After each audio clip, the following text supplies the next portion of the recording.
했던 거 뭐였냐면 실제로 전기 에너지에 대한 얘기 했어. 실제로 전기 포텐셜 에너지를 전기 에너지라고 하는 건데요. 이 전기적 현상은 실제 Q라고 하는 전하를 가지고 있는 I가 가지고 있는 능력과 플러스 1쿨롱이라는 기준 전하가 가지고 있는 능력으로 나눠서 설명했었어요. 그죠? 그 중에서 우리는 실제로 얘네들의 작용하는 힘이라는 것도 플러스 Q쿨롱의 전하가 가지고 있는 힘은 전기력이라고 부르고요. 그 전기력이라고 하는 거 구할 때 R 제곱분의 크크크로 계산했었어요. 그쵸? 그래서 Q라고 하는 전하가 가지고 있는 전기력은 이만큼이야 라고 했던 것처럼 실제로 플러스 1쿨롱의 전하가 가지고 있는 전기력은 우리가 전기장의 세기라고 해서 2라고 써. 자, 그래놓고 공식은 새로운 게 아니고 단지 여기가 1이기 때문에 R 제곱분의 크크로 계산하면 된다. 이렇게 얘기했었어요. 자, 그리고 나면 실제 전기력은 여러분들이 알고 있는 전기장의 세기에다가 실제 전하력만 곱하면 나올 수 있어. 이렇게 얘기했거든요. 그렇죠? 그러면 이러한 힘이 작용하는 전기장, 힘이 작용하는 공간에서요. 실제로 전기장의 방향은 플러스에서 마이너스 방향이니까 플러스 1쿨롱의 전하는 여기에 이렇게 붙어있을 거야. 근데 얘를 억지로 내가 전기장 방향과 반대 방향으로 움직이기 위해서는 에너지를 공급해줘야죠. 됐죠? 그래서 플러스 1쿨롱의 전하가 갖는 전기 에너지를 우리 뭐라 그러니? 플러스 1쿨롱의 전하가 갖게 되는 위치 에너지를 우리 뭐라 그러죠? 디즈니랜드 아침부터 이거 뭐라 그러냐? 전기적 위치 에너지 전이 됐어? 네, 기호는 V라고 쓰고 볼트라고 읽죠? 자, 이 전이는 내가 필요한 힘, 이거 잡아당길 때 필요한 힘은 전기장의 세기만큼 필요하고 움직인 거니까 D라고 하면 거리를 곱하면 되니까 ED야 라고 했던 거 기억나지? ED야 라고 했었어요. 됐죠? 그렇다면 플러스 1쿨롱이 아니고 Q쿨롱이면 거기다가 Q배만 하면 된다 그랬으니까 실제 전기 에너지라고 하는 전기 에너지를 우리가 U라고 쓰는데요. 이건 1쿨롱의 전하가 갖는 전기 에너지에다가 실제 전하력만 곱하면 돼. 그치? 그러니까 여기다 Q를 곱하던 여기다 Q를 곱하던 똑같은 거야. 그래서 QED라고 써도 돼. 이렇게 했었지. 자, 여기에다가 밀고 간 거리를 곱하면 되는 거니까 거리 이렇게 곱하면 되는 거지. 됐어. 그래서 전기 에너지를 구하는 또 다른 식은 R분의 크도 괜찮아 라고 했고 여기에 있는 전위도요 R분의 크도 괜찮아 라고 했었어요. 됐죠? 이런 식으로 전기적 위치 에너지도 우리가 얘기할 수 있고 이 에너지, 전기 에너지는 위치 에너지이기 때문에요. 얘가 감소한 만큼 운동 에너지로 전환된다 라고 했던 것도 기억해. 맞지? 자, 그러면 이러한 아이들이 가지고 있는 능력들을 우리는 선으로 표현할 수 있어. 자, 전기력이 작용하는 방향과 힘의 세기를 나타낸 걸 전기력선이라고 해. 전기력선은 플러스 전하로부터 나와서 마이너스 전하 방향으로 이렇게 들어가게끔 전기력선을 그렸어. 이렇게 전기력선을 그렸을 때요. 간격이 좁은 곳이 센 힘이 작용하는 곳, 그래서 간격이 넓은 쪽이 약한 힘이 작용하는 곳, 그래서 전기력이라고 하는 힘이 작용하는 선도 나타낼 수 있는가 하면 위치의 에너지가 같은 곳을 연결한 선도 있다. 됐죠? 네, 그 중에서 플러스 쪽이 높은 위치 에너지고요. 마이너스 쪽이 땅바닥이니까 그 중에서 높은 전위에서 낮은 전위로 가면서 같은 전위를 갖는 곳끼리 연결한 선을 우리가 등, 전위, 면 이렇게 표현해. 자, 이 등전이면은 전기력선과 무조건 90도 되게 그리면 돼 라고 했어요. 됐죠? 네, 그래서 여기가 10V야, 여기가 8V야, 여기가 6V야 이런 개념이지. 그래서 실제로 전하가요, 플러스 전하가 등전이면으로 이동할 때는 에너지의 변화가 없으니까 받은 일도 한 일도 없어. 근데 등전이면을 건너가는 만큼이요, 위치 에너지가 감소하면 운동 에너지가 생기고 위치 에너지가 증가하기 위해서는 일을 받아야 되고 그 받은 만큼 운동 에너지는 감소하고. 알겠습니까? 이런 일들이 발생한다 라고 하는 걸 우리가 지난주까지 설명을 했단 말이죠. 자, 그러면 이런 식으로 우리가 전기 에너지가 발생하는데 이 전기 에너지를 사용하는 곳이 어딥니까? 바로 전기 회로예요. 이렇게 얘기했어요. 전기 회로가 전기 에너지를 사용하는 장치입니다. 자, 그 중에서 여러분들이 지금까지 배웠던 건 뭐냐면 전기를 띤 입자에 전자는 한쪽 방향에 고정되어 있다라고 해서 정전기에 대한 얘기를 배웠단 말이죠. 전자를 이동시켜서 정지시켜놓고 전기적 현상을 만드는 걸 정전기라고 했어요. 그래서 정전기에 대한 얘기를 배웠다면 이제부터는 전자가 한쪽 방향으로 계속 흐를 수 있게끔 만들어 놓은 전류에 대해서 배우자. 이 전류가 흐를 수 있게 만들어 놓은 가장 간단한 장치를 우리는 전기 회로도라고 한다. 됐죠? 중학교 2학년 내신 문제예요. 자, 이 전기 회로도 전류가 한쪽 방향으로 흐를 수 있게 만들어 놓은 전기 회로도는 이렇게 간단한 구조로 표현해드리면 이런 식으로 표현할 수 있더라 라고 합니다. 그 중에서 여러분들이 알고 있는 전지라고 하는 아이가 바로 전위, 다시 말해서 전기 에너지를 만들어주는 장치. 됐습니까? 그래서 얘는 전기이고요. 그 중에서 긴 것과 짧은 거는 플러스 극과 마이너스 극을 구분하기 위해서 나타낸 기호야 라고 했고요. 그 다음에 전선을 통해서 전자가 이동을 하면서 전기 회로에, 됐죠? 전기 장치에 전기가 흐르면서 전기 에너지를 사용해서 에너지 전환시켜. 꼬마 전구 같은 경우에는 전기 에너지를 무슨 에너지로 전환시켜? 빛 에너지로 전환시키는 장치야. 됐어? 그래서 전기 제품들은 전기 에너지를 다양한 형태의 에너지로 전환시키는 기구들을 전기 제품들이라고 하는 거지. 됐지? 그래서 그 일을 하고 이렇게 들어가야 되는데 여기에 여러분들이 보시는 것처럼 스위치가 열려 있으면 전자가 이동할 수 없기 때문에 전기적 현상을 못 만들어. 됐죠? 그러면 이렇게 스위치가 열렸다라고 표현을 하면 우리가 스위치가 열려있는 회로도에서는 전기 에너지가 흐르지 않죠. 전류가 흐르지 않는다고요. 그러면 전류가 흐르지 않을 때 도선의 모양은 어때? 라고 하면 실제로 전류가 흐르지 않을 때 태민아, 전자는 움직이냐 안 움직이니? 움직이죠. 됐어. 자유전자니까. 단 전기적 현상을 못 만드는 이유는 뭐냐면 전자가 한쪽 방향이 아닌, 됐어? 불규칙하게 모든 방향으로 전자들이 움직이기 때문에 전기적 현상을 못 만드는 거야. 이게 전류가 흐르지 않는 형태야. 됐죠? 근데 내가 스위치를 닫아. 스위치가 닫혔습니다. 자, 그랬을 때 우리는 전류가 흐른다라고 하는데 이렇게 전류가 흐른다는 건 전자가 한 방향으로 이동해서 전기 에너지를 다른 형태의 에너지로 전환시킨다는 거잖아요. 됐죠? 자, 그러면 이렇게 스위치를 닫아서 전류를 흐르게 할 때요. 여러분들이 보시는 것처럼 회로도에서 이런 식으로 전자들이 한쪽 방향으로 예쁘게 이동하는 형태를 전기가 흘러라고 표현을 한다고요.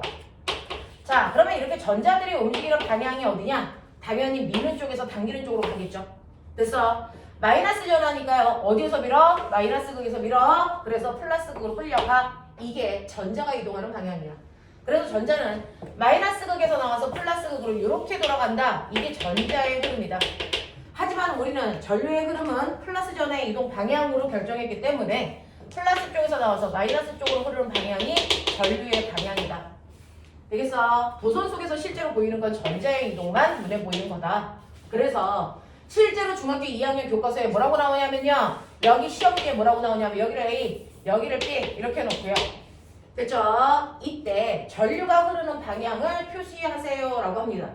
실제로 눈에 보이는 건 전자이기 때문에 전류가 흐르는 방향은 B에서 A 방향이에요. 거꾸로 쓰실 수 있는 용기. 알겠습니까? 이렇게 된다 라고 하는 것도 머릿속에 좀 집어넣으시면 되겠죠. 자, 근데 이렇게 회로도를 닫아놓고 전자가 움직일 때요. 잘 가던 전자들이 가다 보면은 거기에 있는 원자와 뭐가 일어나냐면 충돌이 발생할 수밖에 없어요. 됐죠? 이렇게 전자가 가다가 원자와 충돌하는 현상, 이걸 뭐라 그러니? 저항이라고 합니다. 됐어? 그래서 저항이라고 하는 전류의 흐름을 방해하는 그 현상은 전자가 원자와 충돌하기 때문에 나타나는 현상입니다. 라고 하는 거죠. 그러면 이렇게 전기 회로에는요. 전자를 밀어주기 위해서 전압이라고 하는 우리는 제대로 배웠어요. 전이라고 하는 전기 에너지가 필요하고 그래서 그 사이를 전자가 지나가면서 전류가 흐르는 형태가 만들어지며 이 전자가 움직이면서 원자와 충돌하면서 저항이라는 게 만들어지는 거구나. 이 세 개의 형상이 하나의 회로도 안에서 만들어지는 거구나 라고 하는 거죠. 그럼 얘네들 세 개 사이에 어떤 관계가 있어? 그 관계를 규명한 사람이 있죠? 그 유명한 사람 누구니? 누구니? 저 세 개 사이의 관계를 정리한 사람. 누굽니까? 옴이라는 아저씨였죠. 됐죠? 그래서 그 옴이라는 사람은 저 세 개 사이의 관계를 정리해서 설명해 준 사람이다. 그래서 우리는 이 세 개 사이의 관계를 옴의 법칙이라고 배워요. 자, 그 중에서 여러분들이 기호를 한번 알아보셔야 되는데요. 네, 얘네들 기호, 전압의 기호는 V라고 써요. 기호는 알파벳으로 그냥 읽으시면 돼요. 됐죠? 전류는 I, 저항은 R이라는 기호를 쓰고요. 얘네들의 단위는 다 알고 계시죠? 얘네들의 단위는 볼트. 볼트라고 하는 건 사실은 1쿨롱당 작용하는 전기 에너지니까 줄퍼 쿨롱이다 이렇게 되는 거. 됐어? 이게 원래 단위야. 자, 그 다음에 전류는 암페어를 쓰는 거고요. 저항은 옴을 써요. 자, 그 중에서요. 여러분들이 1암페어라고 하는 건 1초라는 시간 동안에 됐어? 일정한 면적에 1쿨롱의 전하가 움직이는 세기 2명. 그쵸? 그쵸? 네. 그 다음에 1암페어는 1000mA를 나타내는 단위야 라고 표현했어요. 우리는 옴의 법칙에서 계산할 때 무조건 암페어 단위로 하니까 미리암페어 나오면 암페어로 바꿔서 계산해야 된다. 되겠냐? 이렇게 되는 거죠. 자, 그 다음에 여러분들이 머릿속에 넣으셔야 되는 저항. 전자가 원자가 와서 충돌하는 현상을 저항이라고 하는데요. 이 저항의 크기는 뭐에 의해 결정돼? 라고 하는데 고체 물질 중에서 저항이 제일 작은 아이를 우리가 도체라고 해서 전류가 제일 잘 흐르는 거고요. 그 다음이 반도체, 그 다음이 절연체 이런 구조를 띠는데 그 중에서 이렇게 저항의 크기를 결정하는 건 뭡니까? 라고 하면 저항의 크기를 결정하는 건 네 가지였다. 물리 1에서 배웠어. 자, 얘기해봐. 저항의 크기를 결정하는 건 네 가지. 첫 번째. 그렇죠. 자, 같은 물질이라도 그 물질의 굵기가 얼마야? 라고 하는 단면적. 됐어. 이게 저항의 크기를 결정하는데 면적이 크면 클수록 저항값은 작아지는 거야. 얘기했어? 또 하나.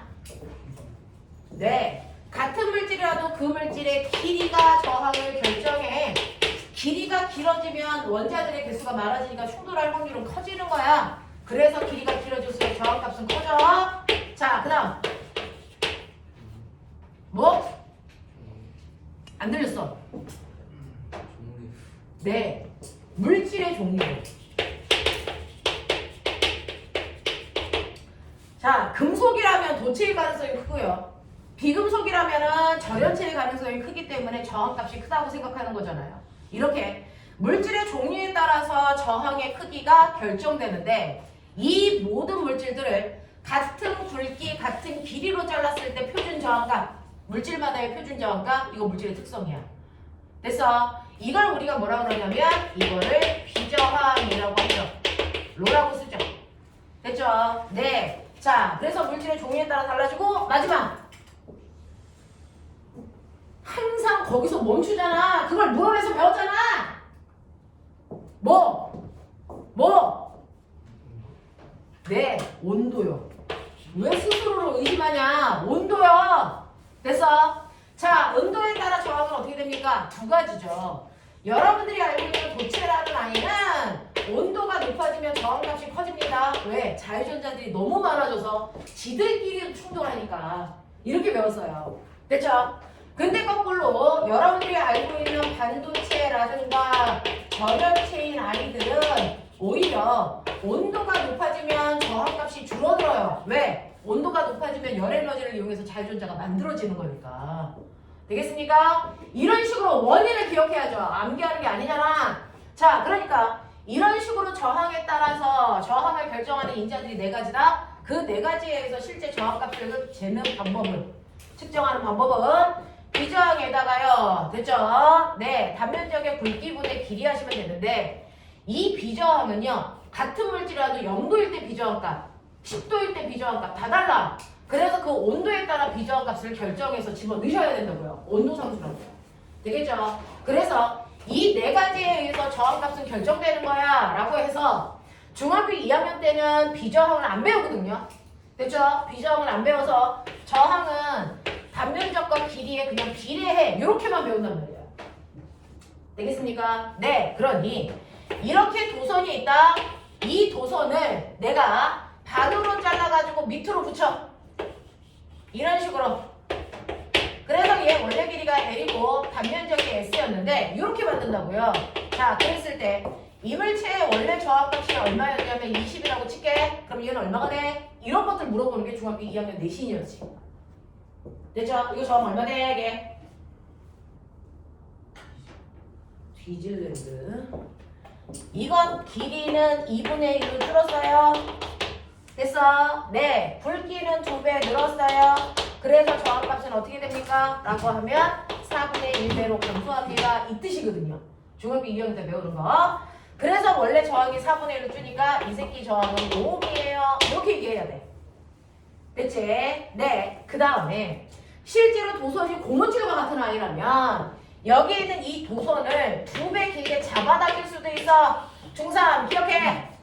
자, 도선을 2배 길게 잡아당겼다고 치자. 저항이 몇 배 됩니까? 라고 물어보지. 민준아, 몇 배 된다고 얘기했었어?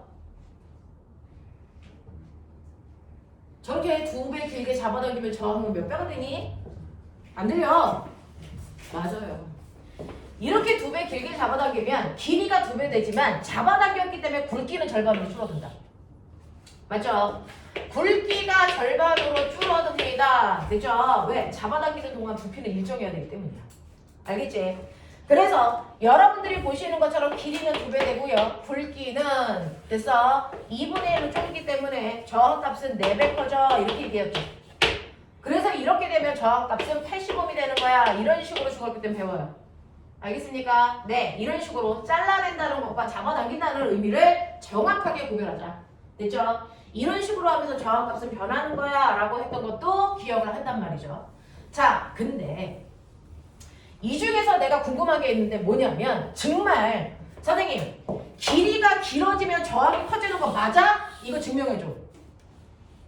굵기가 굵어지면 저항값이 작아지는 거 맞아? 이거 증명해줘. 이게 중학교 심화래요. 근데 이거 실제로 한 게 맞아. 중학교 2학년 때. 저거 증명하는 걸 했어요. 됐죠? 네. 유한아, 길이가 길어지면 저항이 커진다는 걸 중학교 2학년 교과서에서 어떻게 증명해줬지? 그러니까 저항의 길이가 길어지면 저항값이 커져요. 이걸 중학교 2학년 교과서에 실제로 증명하는 게 나와요. 그걸 여러분들이 배웠다고요. 내가 그걸 배웠구나. 그게 뭡니까? 하나의 저항이 있는데 하나의 저항을 옆에 덧붙이는 거죠. 여러분 생각해볼래? 저항이 있는데 옆에 하나를 더 붙여. 뭘 해주는 거야? 혼자 있을 때보다 길어지는 거야. 그걸 설명하려고 배운 회로도였어. 무슨 말인지 알겠니? 그래서 여러분 중학교 2학년 교과서에 보면 저항이 하나가 아니고 저항이 2개 있는 회로도를 다양하게 연결하는 걸 합니다. 그 중에서 여러분들이 알고 있는 기본적인 거 기억하고 계셔야죠. 이렇게 저항이 하나 있을 때 우리가 알고 있는 것처럼 오메 법칙, V는 IR이라는 법칙을 배웠단 말이죠. 전압, 전류, 저항 사이에 이런 관계가 있어 라고 하는 걸 배웠는데 그 중에서요. 여기에 있는 I가 저항이 5옴이고요. 여기에 있는 전압이 20V라면 이 회로도에 흐르는 전류는 얼마야? 당연히 V는 IR이니까 여기에 4A의 전자가 이동할 거야. 이런 거야. 전화가 움직여. 그래서 전기 기구에 가면 얘가 자기가 가지고 있는 에너지 20줄만큼의 에너지를 다 쓰면서 일해야 되지. 무슨 말인지 알겠니? 네. 자, 그래서 이만큼의 에너지를 다 쓰면서 일을 했을 때요. 여기에서 나갈 때 규칙성. 나갈 때 20V 가지고 나가고 들어올 때는 다 써서 0V로 들어온다. 자, 근데 그 전압은 언제만 쓴다? 저항을 지나갈 때만 쓴다. 근데 저항이 하나밖에 없으니까 하나의 저항을 지나갈 때 20V를 무조건 다 써야 되네. 그렇죠? 그래서 여기 4A가 지나가면 당연히 여러분들 계산해 보시면 4, 5, 20, 20V 다 쓰는 게 나오는 거죠. 됐어? 이런 개념이야. 이런 개념이야. 이게 회로도야.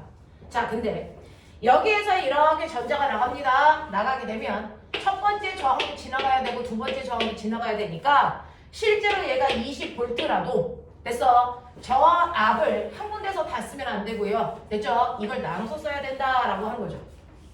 됐죠? 얘한테도 일해줘야 되고 얘한테도 일해줘야 되기 때문에 에너지를 나눠서 써야 된다. 근데 그 에너지를 나눌 때 기준은 뭐다? 저항이 직렬 연결일 때는요. 저항이 큰 쪽에서 많은 전기 에너지를 쓰고 저항이 작은 쪽에서는 적은 에너지를 쓰기 때문에 여기가 만약에 4옴이고요. 여기가 만약에 1옴이라면 저항의 비가 4대 1이면 전압도 4대 1로 나왔습니다. 됐어? 자, 그래서 여기서 쓰는 전압은 여러분들이 보시는 것처럼 얼마입니까? 16V를 쓰겠고요. 여기서 쓰는 전압은 얼마? 4V를 쓰는 형태가 나와줘야 돼. 그러면 정말 그게 맞냐라고 하면 실제로 저항을 이렇게 직렬로 연결하면 저항이 커지기 때문에 이때 직렬 연결일 때 합성 저항을 낱낱이 저항을 저항값이랑 같은 효과가 있어? 이렇게 한다고요.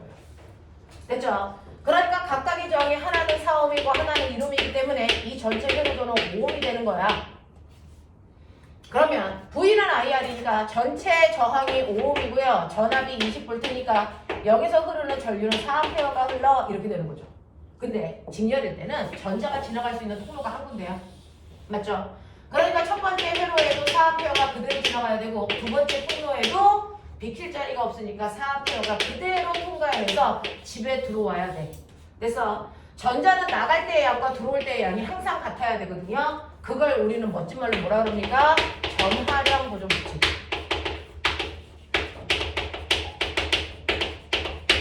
그래서 전하량 보존 법칙에 위배되지 않게 4A가 나갔다가 4A가 그대로 들어오기 위해서 한 줄로 그대로 다 통과하는 거죠. 그래서 R1과 R2에 흐르는 전류의 세기는 똑같아야 된다. 그렇다면 이때 첫 번째 저항에서 쓴 전압이 이게 맞는지 확인해야죠. V는 IR이니까 V1은 I1 곱하기 R1으로 해결하시는 거다. 되겠습니까? 이렇게 돼요. 자, 그래서 여러분들이 보시면 4A에다가 4옴을 곱하면 여기에 16V 나오죠? 그래서 16V예요. 됐죠? 두 번째, V2는 I2 곱하기 R2입니다. 자, 그래서 여러분들이 보시는 것처럼 4A에 1옴의 저항이 흐르기 때문에 저항이 걸렸기 때문에 여기서 4V 쓴다? 이렇게 나오는 게 맞다라는 얘기죠. 됐어. 그래서 나갈 때 20V 에너지를 가지고 나가서 그걸 다 쓰고 오기 때문에 두 개에서 쓴 전압을 더해보시면 20V 그대로 나오는 거고요. 이 전압은 저항의 비율만큼 나눠쓰는 게 맞고요. 됐죠? 그래서 여러분들이 알아두셔야 되는 저항을 한 줄로 연결한 걸 우리는 저항의 직렬 연결이라고 했다. 이렇게 저항을 직렬로 연결하면 합성 저항은 낱낱의 저항을 저항값이랑 같아져요. 왜? 자, 저항의 길이가 길어질수록 됐죠? 물질의 길이가 길어질수록 저항은 커져야 되니까. 이런 관계를 가지고 있고 이때 여러분들이 알고 있는 저항의 비율만큼 언제나 전압을 나눠 쓰기 때문에 굳이 이 과정을 거치지 않아도 우린 여기에서 몇 볼트를 썼는지 예측할 수 있다. 그리고 직렬 회로에서는 전체 전류나 낱낱의 전류는 무조건 같다라고 하는 것까지 기억하시면 직렬 회로도에서는 이거 가지고 모든 문제를 다 풀어냅니다. 됐어. 자, 그 다음에 병렬 회로도는 어떻습니까? 라고 하는 병렬 회로도는요. 네, 이런 식으로요. 저항이 하나가 아니고 두 개, 세 개가 연결되어 있는데 이게 이런 식으로 연결되어 있으면 우리는 저항의 병렬 연결이야 이렇게 얘기를 한다고요. 자, 그러면 이렇게 저항이 병렬로 연결되어 있으면 첫 번째 저항 밑에 두 번째 저항이 붙어서 저항이 이렇게 되었는데 그 밑에 이렇게 붙는 효과예요. 그래서 R1, R2가 되니까 실제 저항은 두꺼워진 효과다 이렇게 표현하는 거죠. 그래서 병렬의 연결은 굵기가 굵어지면 저항이 작아진다는 걸 확인하기 위해서 배우는 과정이야. 되겠니? 자, 그러면 저항의 개수는 많아지는데 합성 저항을 줄여야 되네? 병렬에서는 합성 저항 어떻게 구합니까? 기억하세요. 병렬 연결에서의 합성 저항 값은 낱낱이 저항을 역수에서 더한 값을 다시 역수해 줘야 합성 저항이 나온다 이렇게 됐어요. 자, 그랬을 때 여러분들이 보시는 것처럼 여기에 있는 한 놈은 몇 옴으로 줘야 되니? 야, 정해진 숫자 있잖아. 얼마냐? 얼마냐? 이거 하나가 3옴이고 이거 하나가 6옴이라고 치자. 됐죠? 이 숫자밖에 나올 수가 없어요. 이거의 배수로 나와요. 됐죠? 자, 그랬을 때 한 놈의 저항이 3분의 1이고 한 놈은 6분의 1이야. 이거 더하시면 6분의 3인데 이거 역수해요. 그래서 얼마? 2옴 나와. 이렇게 되는 거죠. 됐죠? 숫자를 깔끔하게 끝내기 위해서는 3하고 6의 배수들로 나와요. 그래서 36 또는 62 이런 식으로 나와요. 알겠어? 이런 식으로 갑니다. 자, 그래서 합성 저항 구할 수 있으면 되고요. 만약에 저항값이 이렇지가 않고요. 여기가 6옴인데 얘도 6옴이야. 이렇게 되면 여러분들 생각해 보시면 6분의 1 더하기 6분의 1은 6분의 2고요. 이걸 다시 역수하면 2분의 6인데 이 형태가 뭐야? 라고 하면 저항이 다 똑같을 때 합성 저항은 하나의 저항값의 저항의 총 개수로 나눈 값이다. 이 얘기거든요. 그러니까 6옴짜리로만 되어야 돼. 6옴짜리가 2개 있어. 그래서 6 나누기 2. 그래서 이거 합성 저항 3옴이야. 이렇게 가는 거야. 알겠어? 네. 이런 식으로 해서 합성 저항 구하실 수 있으시면 된다. 여기는 2옴짜리 저항이 걸려있는 거다. 그래서 이렇게 병렬로 연결하면 낱낱의 저항보다 합성 저항 값이 더 작아지죠. 왜? 굵어졌으니까. 이해가 됩니까? 이렇게 됩니다.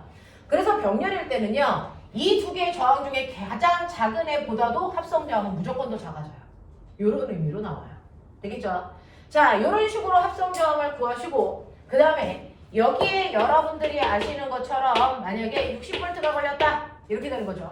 근데 전자의 입장에서 나간다고요. 60V의 전위를 가지고 나가요. 그러면 나갔을 때 집까지 오는 방법은요. 됐죠? 이렇게 나가서 나는 윗줄로 갈 거야 라고 하면 윗줄로 지나가서 집으로 들어오면 되는 거죠. 그러면 이렇게 보라색 방향으로 나간 아이는 이 저항밖에 지나지 않는데 선생님 뭐라 그랬어요? 나갈 때는 60V 다 가지고 나가는데 들어올 때 0V로 다 쓰고 들어와야 된다 그랬죠. 근데 언제 쓴다고? 저항을 지나갈 때만 써. 근데 병렬로 나갔을 땐 얘 저항만 지나가니까 이쪽을 지나가는 아이가 60V를 다 쓰고 와야 돼요. 여기서. 알겠습니까? 네. 다른 경로로 갈 수 있는 방법은요. 이런 식으로 해서 이번에 나는 밑으로 갈 거야. 이렇게 가는 아이도 있겠죠. 하지만 위로 가든 밑으로 가든 저항 한 개밖에 안 지나가요. 그러니까 그 저항 하나를 지나갈 때 자기가 가지고 있는 에너지를 무조건 다 쓰고 와야 한다. 이렇게 가는 거예요. 그래서 병렬 회로도의 특징은요. 전압이 똑같다라는 겁니다. 됐죠? 그러면 우리 집에 있는 회로도는 직렬 연결일까 병렬 연결일까? 우리 집에 있는 콘센트는 모두 다 병렬 구조예요. 그러니까 어느 콘센트에 꼽더라도 전압이 다 똑같습니다. 몇 볼트로? 220볼트로.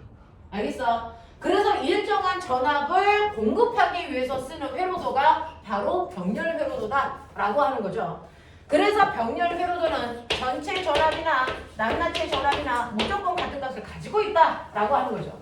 그러니까 여기에 60V가 써지는 순간 아, 60 치고 들어가줘야죠. 됐죠? 자, 그러면서 ohm의 법칙 V는 IR인데 여기가 60이고 그 다음에 전체 저항이 2ohm이기 때문에 여기에 30A가 흘러야 되네? 이런 것도 여러분들 알고 계시거든요. 그쵸? 그러니까 여기서 이렇게 나갈 때 30A의 전류가 나가는데 에너지는 쓰지만 전자는 없어지지 않잖아요. 들어올 때도 그대로 30A가 들어와야죠. 전하랑 무조건지. 근데 전류와 저항 사이에는 무슨 관계가 있냐면 전류와 저항 사이에는 서로 반비례 관계가 있단 말이죠. 그러니까 전류가 이렇게 30A가 가다가 여기에서 하나는 이 3옴 쪽으로 하나는 6옴 쪽으로 가야 되는데 어느 쪽으로 쏠려갑니까? 반비례하기 때문에요. 저항이 작은 쪽으로 전류가 쏠려가요. 됐어? 저항이 작은 쪽으로 쏠려간단 말이죠. 자, 그러면 이때 위로 간 애와 아래로 간 애들의 전류의 비율은 얼마입니까? 라고 하는 이 전류의 비율은 저항비와 역수입니다. 저항비가 1대2니까 전류는 거꾸로 2대1로 나눠가요. 됐죠? 그러면 30A를 2대1로 나누면 위쪽으로는 20A가 아래쪽으로는 10A가 흘러야 된다는 얘기라고요. 됐어? 그러면 정말 그렇게 갔는지를 우리가 확인해 봐야죠. 자, 어떻게 확인합니까? ohm의 법칙. V는 IR이니까 V1은 I1, R1 이렇게 되는 거죠. 그러니까 여러분들이 보시는 것처럼 윗줄은요 60V 그대로 썼고요. 저항값은 얼마냐면 3ohm이란 말이죠. 그러니까 여기에 흘러야 되는 전류가 20A가 아닐 수가 없다라는 거예요. 됐죠? 밑에 있는 V2는 I2 곱하기 R2니까요. 똑같이 60V입니다. 저항은 6ohm입니다. 당연히 여기에 얼마가 흘러야 됩니까? 10A가 흘러야 되는 거죠. 됐죠? 그래서 저항 비율이 1대2이기 때문에 전류는 2대1로 나눠가는 값이 나온다. 라고 하는 거 잊지 마셔야죠. 됐죠? 자, 그래서 이런 식으로 병렬 회로도에서는요. 여러분들이 보시는 것처럼 저항 비율과 전류 비율이 역수관계예요. 이렇게 되는 걸 머릿속에 넣으셔야 되겠죠? 자, 그러면서 자 위쪽으로는 20A가 밑에 쪽으로는 10A가 전기가 흘러서 전기적 현상을 만들어 놓고 다시 얘네들이 여기서 만나죠. 만나서 다시 얼마? 30A가 돼서 들어온다고요. 전화량 보존 법칙 성립한다고요. 되겠습니까? 이런 회로도야. 그래서 회로도의 근간은 이거다. 가장 심플하고 단순하게 설명했을 때. 됐죠? 그러면 심플하고 단순하지 않으면 어떻게 될 건데? 네, 이게 섞일 수도 있죠. 직렬과 병렬의 회로도의 구조가 섞여 있을 수도 있어요. 그래서 이런 식으로 여러분들이 구성되어 있는 회로도를 볼 수도 있죠.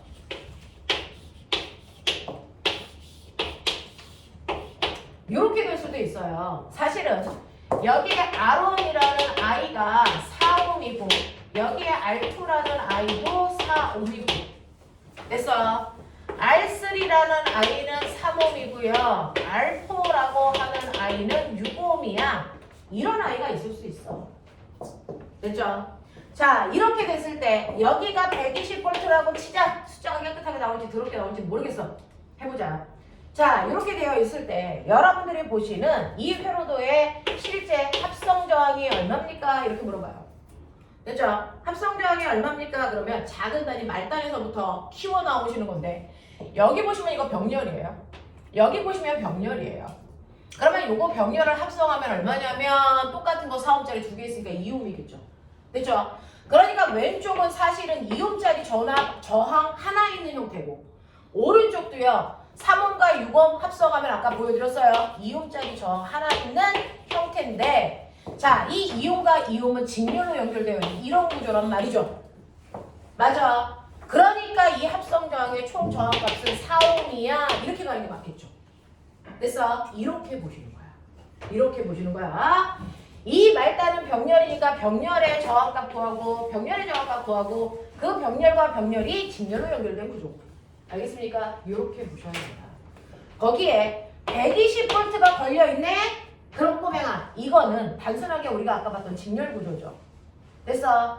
직렬에서의 저항이 1대1이면 전압을 1대1로 나눠간다 그랬으니 아, 얘 혼자서 이쪽 회로 혼자서 60V 쓰는 거구나. 그렇죠?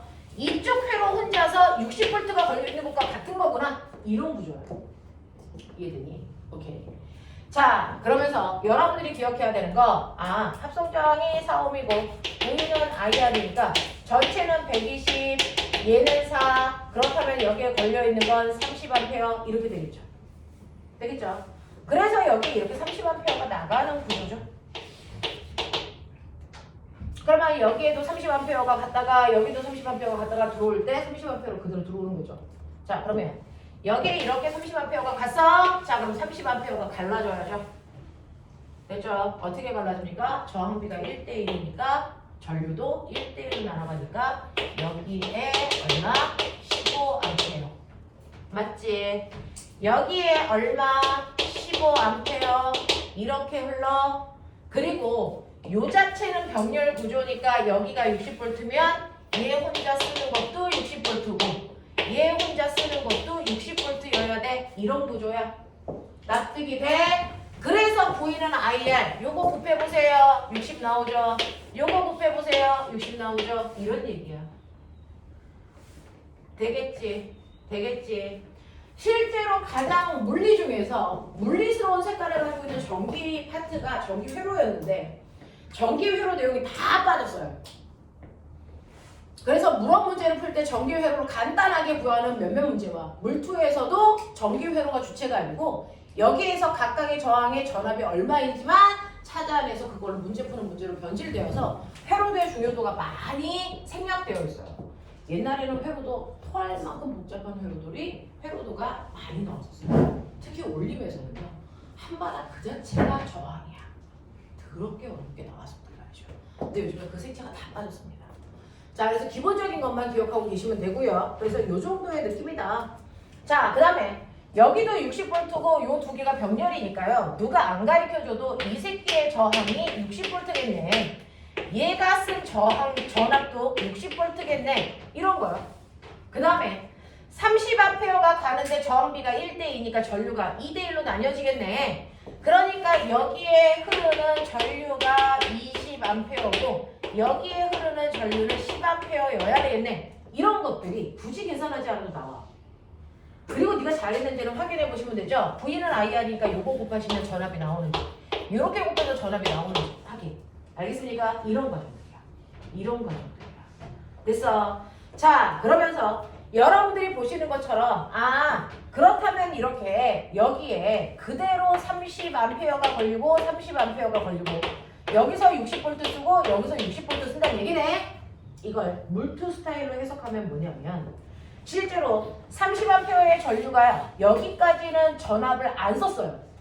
그러니까 첫 번째 저항 앞에 됐어? B 지점, A 지점의 전위가 얼마입니까? 그대로 120V예요. 맞아. 그리고 첫 번째 저항을 지나갈 때 이 저항을 지나가면서 내가 사용한 게 60V이기 때문에 여기에 전위가 얼마입니까? 여기 전위가 60V로 줄어든 거죠. 그래서 첫 번째 저항 R1을 지나갈 때 전위차가 얼마입니까? 앞뒤에 전위차가 얼마입니까? 60V예요. 여러분들이 구한 V는 IR에서 이 V 값은 그 저항을 지나가는데 사용한 전기 에너지 전위차를 구하는 시간. 사실 됐습니까? 됐습니까? 이 얘기입니다. 자, 그리고 여기가 60V인데 여기를 지나갈 때 60V 썼기 때문에 여기가 얼마? 0V야. 그래서 얘네들 전위차가 60이야. 이런 얘기야. 알겠습니까? 그래서 전위차라고 하는 건 그 전기 회로를 지나가기 위해서 사용한 전기 에너지가 얼마야? 그래서 앞뒤에 전위차가 얼마나 써? 이런 거 얘기하는 거야. 무슨 말인지 알겠습니까? 그래서 여러분들이 구한 V라고 하는 건 전위를 구한 게 아니고 전위차를 구하는 거다. 여기를 지나갈 때 에너지 얼마 써야 돼? 라고 하는 걸 구한 거다. 알겠습니까? 이런 거. 되겠습니까? 자, 그러면 이 회로를 지나가면서 내가 이 회로에서 첫 번째 저항이 얘를 썼는데요. 얘를 얼마 동안 썼냐면 1분 동안 사용했어요. 그러면 1분 동안 얘가 쓴 전기 에너지가 얼마야? 라고 하는 게 궁금한 거죠. 됐어? 1분 동안 얘가 사용한 전기 에너지가 얼마입니까? 블라블라 여러 가지 방법을 구할 수도 있는데 회로에서의 전기 에너지는 비트로 계산하시면 된다. 됐어? 이게 Q-2의 결과값이다. 됐죠? 네. 그래서 비트로 사용하시면 되니까 여기에서 사용한 전압은 60V고요. 전류는 30A가 흘렀고요. 1분이라고 하는 이 값을 MKS 단위로 바꿔야죠. 60초 동안 흘렀어요. 이렇게 가는 거예요. 맞죠? 그래서 이렇게 계산하시면 얘는 자 도와줘. 얼마?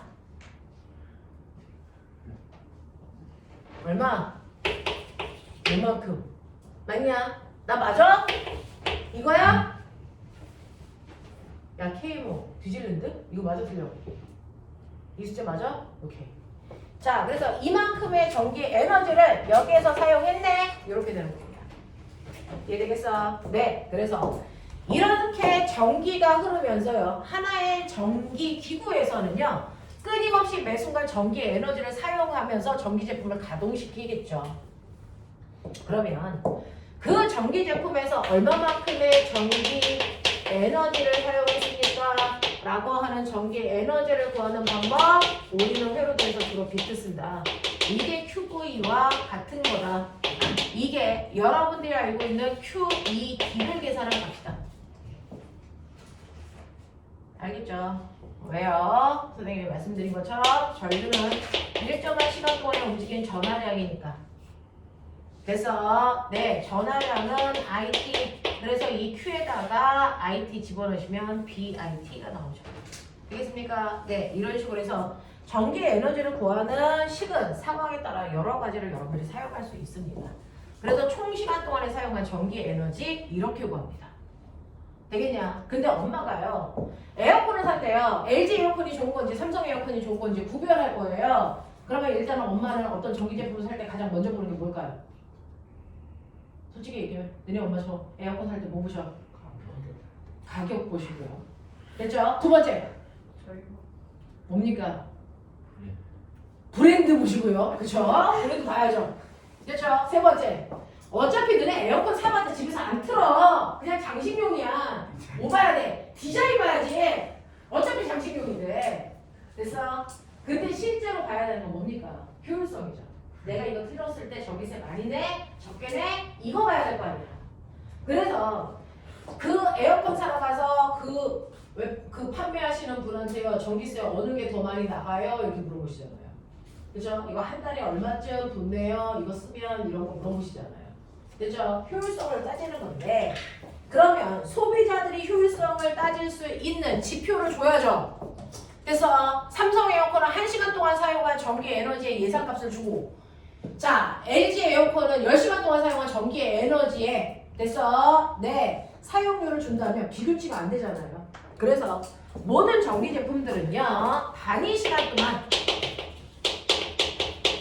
단위 시간은 당연히 1초로 보셔도 되고 1시간으로 보셔도 상관없고 단위 시간 동안 사용한 전기 에너지가 얼마인지를 비교해주면 비교값이 잘 나오겠죠. 되겠어? 자, 1초 동안 사용했을 때 전기 에너지 얼마 나와? 라고 하는 걸 우리는 뭐라 그럽니까? 이걸 전력이라고 합니다. 이걸 전력이라고 하는 거예요. 1초 또는 1시간 동안 사용한 전기 에너지. 지금부터 저기는 중3 내용이죠.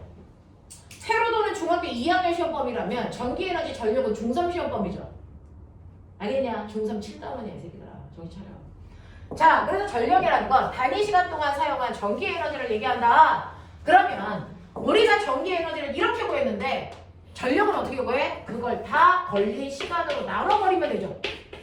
됐어? 이게 바로 전력이라고. 되겠냐? 전력의 단위가 와트예요. 기호는 P라고 쓰지만 단위는 와트다. 그래서 얘는 전기 에너지를 사용한 시간으로 나누거나. 되겠어? 그래서 어떤 아이의 전력이 200와트야? 이거 무슨 말이야? 얘는 1초 동안에 해서 전기 에너지 200줄 써. 이런 뜻이야. 되겠습니까? 네, 이렇게 되는 거죠. 자, 그래서 전력이 더 적은 제품을 사용하는 게 나중에 쓰면서 후회하지 않는 방법이겠죠.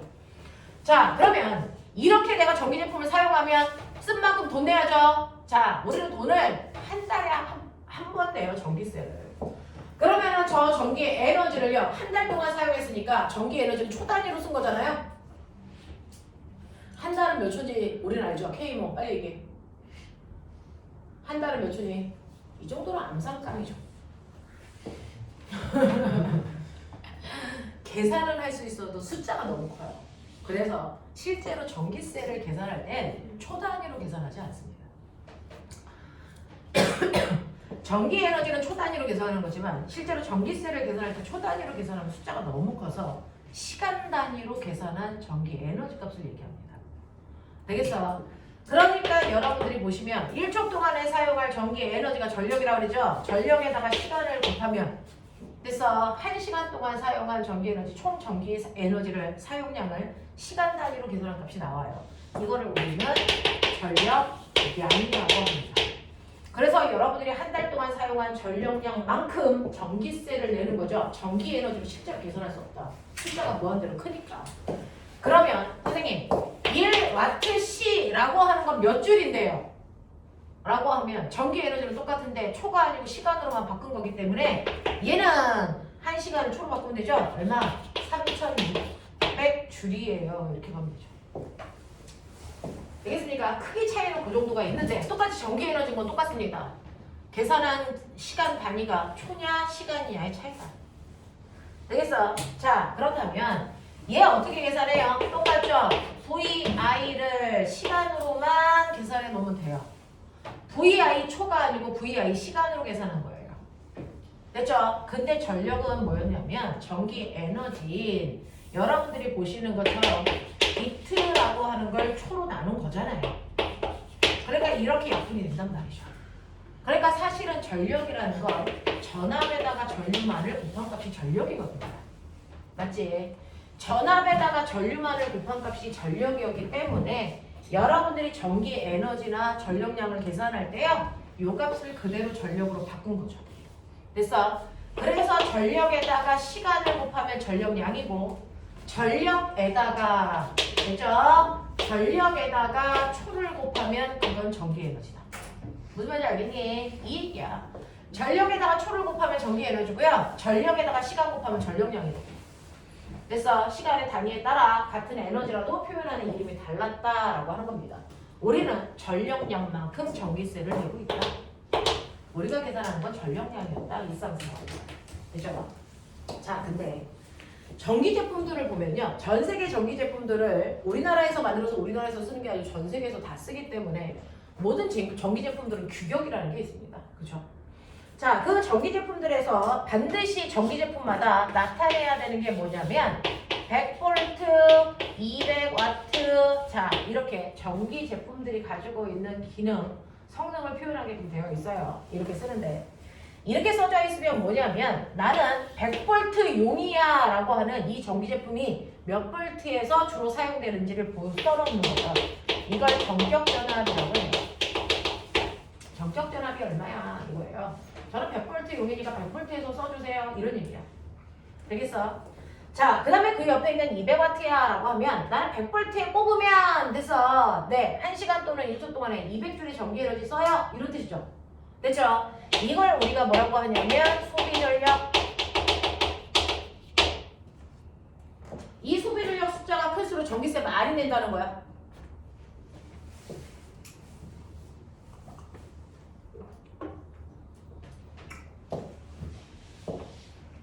자, 그러면 우린 이걸 가지고요. 이것만으로도 여러분들이 지금 배운 여러 가지 데이터들을 뽑아낼 수 있어요. 전력이라고 하는 게 뭐냐면 전압에다가 전류를 곱한 값인데 얘는 지금 200W짜리라는 거잖아요. 근데 전압은 100V라는 거잖아요. 그러니까 얘는 2A의 전류가 흐르겠네? 이거 찾아낼 수 있죠. 또 우리는 V는 IR이라는 거 배웠잖아요. 그러니까 얘가 100V인데 여기에 2A가 흐른다면 이 전기 제품의 고유한 저항값은 50ohm이야 라고 하는 것도 알아낼 수 있죠. 맞죠? 자, 근데 꼭 그런 애들이 있죠. 100V에 꼽으라 그랬는데 꼭 혼자서 100V가 아닌 곳에 꼽고 싶어 하는 아이가 있어요. 그렇죠? 그래서 이걸 200V에 꼽았다고 치자. 그러면 얘는 전력이 얼마일까? 계산. 이거 중3 시험 봐. 해봐. 얼마일 것 같아? 100V가 아니고 200V에 꼽았네. 이때 소비 전력이 얼마일까? 그대로 200일까? 200이 아닐까? 이런 것들이죠. 200이 아니라면 얼마지? 뭐 이런 것들.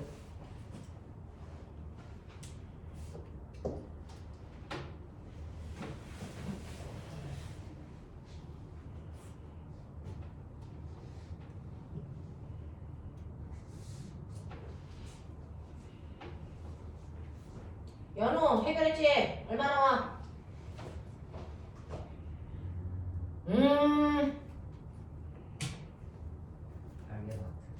800W. 자, 연우가 지금 800W라고 얘기했는데 이게 맞을까 틀릴까? 볼게요. 그러면 이런 식으로 100V가 아니고 200V로 바뀌었을 때요. 여기에 있는 값들 중에 변하는 건 뭐야? 됐습니까? 전압이 바뀌면 뭐가 바뀌어? 또 뭐가 안 바뀌어? 이거 계산하셔야 돼요. 됐어? 실제로 전압을 아무리 바꾸더라도 절대 변하지 않는 값이 딱 하나 존재한다. 여기에서. 뭘 것 같습니까? 저항은 변하지 않습니다. 고유한 저항값이 변하지 않아요. 그래서 그 저항값은 전기 제품을 만들 때 그 안에 있는 재료들의 굵기와 길이에 의해서 결정당해졌기 때문에 저항값은 변하지 않습니다. 그래서 얘가 55이고 여기가 200V이기 때문에 이때 흐르는 전류는 4A로 전압이 2배 커지면 따라서 전류는 무조건 2배 커지죠. 됐죠? 자, 그러면 전압이 2배 커지면 전류도 2배 커지기 때문에 전력은 2의 제곱 4배만큼 커져요. 알겠습니까? 그래서 처음에 비해서 4배 커지기 때문에 800W 맞습니다. 만약에 전압을 3배 크게 하면 따라서 무조건 전류도 3배 커지니까 3의 제곱 9배만큼 커지겠죠. 되겠습니까? 이런 관계를 가지고 있다. 되겠니? 자, 이렇게 된다. 라고 하는 소비 전력이라고 하는 전력이라는 게 어떤 의미고 어떻게 계산하는지 보여드렸어요. 자, 여러분들이 알고 있는 전력, 단위 시간 동안 사용한 전기 에너지로요. 그래서 얘는 줄퍼 초로 계산하셔도 되지만 원래 VI로 계산하는 거다. 됐죠? 근데 오메 법칙 V는 IR이니까 V는 IR이니까 V 자리에 요거 대입해도 무방하다. 그죠? 자, 그래서 우리는 전력은 I 제곱 R로 계산해도 된다. 또는 I는 R분의 V죠. 그러니까 I 자리에 R분의 V 대입해도 된다. 그러니 얘는 R분의 V제곱으로 계산이 된다. 그러니까 나와 있는 정보가 뭐냐에 따라서 어떤 식을 사용할지는 네가 결정해라. 어떤 식을 이용해서 계산할지는 네가 결정하면 돼요. 전압과 저항이 나와 있으면 이거 쓰셔야죠. 전류와 저항이 나와 있으면 이거 쓰시면 되죠. 전압과 전류 나왔으면 이거 써야죠. 됐습니까? 이런 식으로 여러분들이 나와 있는 정보를 이용해서 어떻게 계산할 건지는 너네가 결정하시면 된다. 알겠습니까? 그래서 전력 계산은 이렇게 하는 거예요 라고 하는 거 기억해 두시면 됩니다. 자, 그러면서 응용되어서 나오는 문제들이 뭐냐면요, 이런 것들 나오죠. 이제는 너네들이 어느 정도 공부를 했기 때문에 이런 식으로요. 첫 번째 꼬마 정도의 저항값을 안 주겠대. 그래서 어떻게 줘요? 100V, 100W 이렇게 준다고. 그냥 이렇게 줘버려. 그러면 얘 저항값이 얼마예요? 얘 저항값이 100ohm이네. 이거 네가 알아야 돼. 되겠어? 이런 식으로 주겠다고요. 이게 귀찮다고요. 됐죠? 자, 100V, 200W야 이렇게 됐어요. 그렇다면 얘는 저항값이 얼마예요? 계산. 네, 50ohm이에요. 이렇게 하라고요. 됐죠? 그래서 고등학교에서는 저항을 실제로 주지 않는다. 그냥 이렇게 준다. 됐어? 고등학교에서는 저항값을 저렇게 줍니다. 전격 전압하고 소비 전력으로 주면 저항값이 얼마인지는 너희가 찾아야 된다. 됐어? 자, 그랬을 때 여기에 100V를 걸었다. 어떤 꼬마 정보가 더 박니? 이런 얘기죠. 됐죠? 뭐 이런 식으로 나간단 말이야. 됐어? 그러면 꼬마 정보의 밝기를 물었는데 꼬마 정보의 밝기는 뭐예요? 꼬마 정보가 얼마나 밝은지는 그 꼬마 정보가 사용하는 전력에 의해서 이루어집니다. 전력이 꼬마 정보의 밝기예요. 됐어? 그래서 얼마나 꼬마 정보가 전력을 많이 쓰느냐가 밝기의 비율이기 때문에 그거 보시면 된다. 되겠습니까? 네. 그래서 전력 계산하시면 되겠죠? 되겠냐? 네. 전력 계산하시면 꼬마 정보의 밝기 비율 구할 수 있다. 이렇게 되는 거야. 하겠어? 하겠어? 저항비가 2대1이니까 전압을 2대1로 나눠 쓰겠네요. 됐죠? 그래서 얘는 3분의 200V이고 얘는 3분의 100V이고 맞냐? 네. 그랬을 때 전력이라고 하는 거 R분의 V제곱으로 계산하시든지 VI 값으로 계산하시든지 이 맘대로 하시면 되겠죠. 그래서 이렇게 정보 줬으니까 그거 가지고 밝기 계산하시면 되겠죠? 자, 밝기 어느 쪽이 밝아요?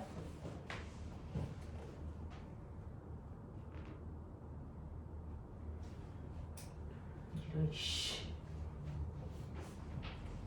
얼마?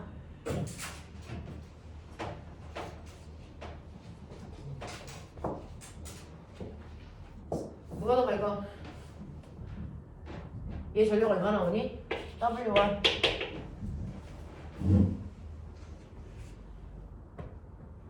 숫자가 좀 무리해? 빨리 해!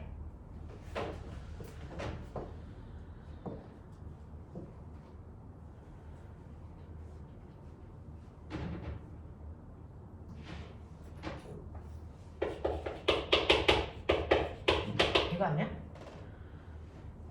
맞아? 나 또 이상하게 있어? 맞아, 틀려? 맞아? 그러면 이렇게 곱하면 되잖아.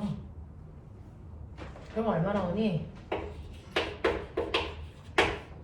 얘는요, 전류는 똑같을 거 아니야. 곱하면 되잖아. 됐어? 그래서 밝기 비율이 몇 대면? 2대1이에요. 그래서 이렇게 밝기 비율 비교할 수 있으시면 된대요 라고 하는 거죠. 납득이 돼? 납득이 돼? 오케이. 이렇게 가셔야 돼요. 됐죠? 자, 그래서 여러분들이 가지고 있는 30페이지부터요. 그래서 전위에 해당되는 거, 등 전위면에 해당되는 거 했었고 그 다음에 지금 오메 법칙에서요. 회로도 보는 연습까지 했어요. 됐죠? 네, 회로도 보는 연습까지 했었다고요. 자, 그 다음에 39페이지 잠깐만 볼래, 애기들아? 자, 전기 회로도요. 이제 중요성이 없어졌다. 그래서 다양한 전기 회로도를 다룰 필요는 없다.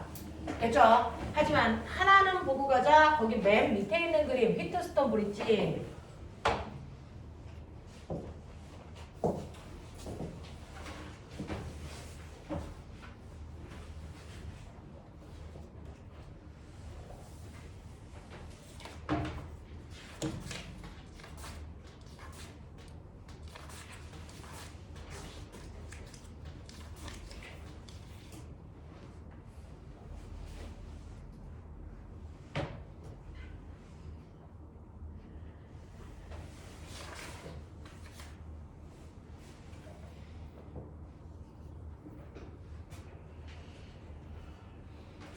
자, 그 휘트스톤 브릿지가 나와 있는 게 52페이지 7번 그림이네요. 52페이지 7번 그림 가세요. 7번 문제 풀어봐. 52페이지 7번.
모든 키로라는 건 천 대신에 붙는 단위인 거 아시죠?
휘트스톤 브릿지는요 이렇게 다이아몬드 형태로 이렇게 그려놨지만 사실은 여러분들이 여기 A선하고 여기 B선하고 잡아당겨 보세요.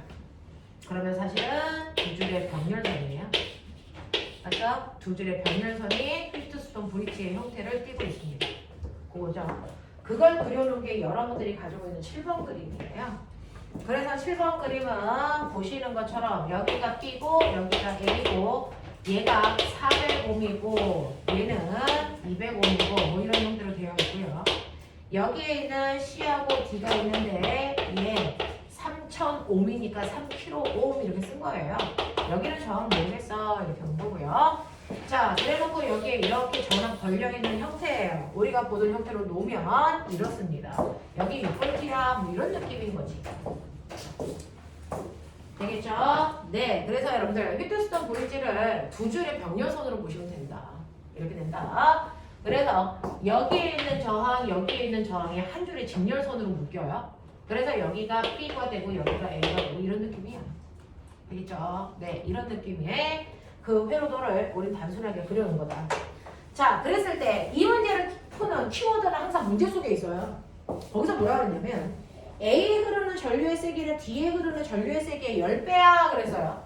그러니까 전류가 잘 가다가 전류가 여기 11 됐어? 이런 식으로 전류가 나눠갔다는 거예요. 됐어? 10대 1로 나눠갔어요? 그럼 병렬에서 전류가 나뉘는 건 저항 비율이죠. 됐어? 위에 있는 총저항에 비해서 밑에 있는 총저항의 저항 비율이 1대 10이니까 전류가 10대 1로 나눠가는 거죠. 이렇게 가셔야죠. 그러니 윗줄의 총저항은 얼마냐면 600옴이거든요. 그러면 밑에 줄은 6000옴이어야 된다고요.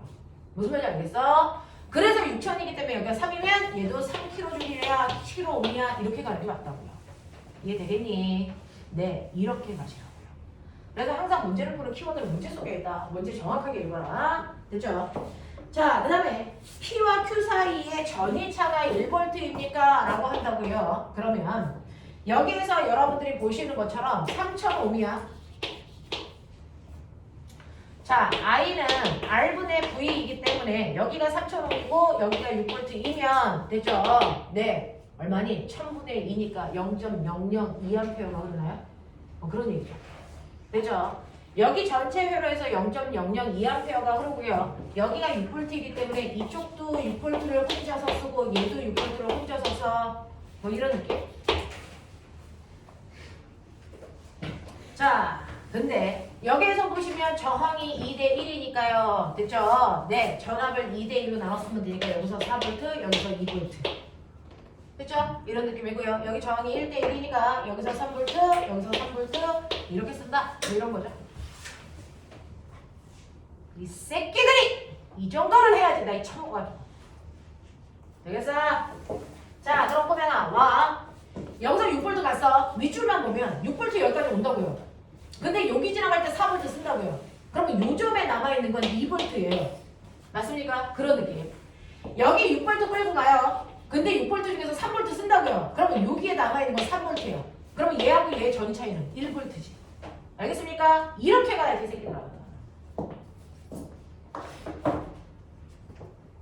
되겠어? 그래서 실제로 뭔가를 막 개설하지는 않습니다. 자, 고등학교 문제는요. 30초 만에 저걸 풀어내야 되거든요. 그러니까 V는 IR에 집어넣어서 실질값을 계산하고 이런 거 거의 안 해.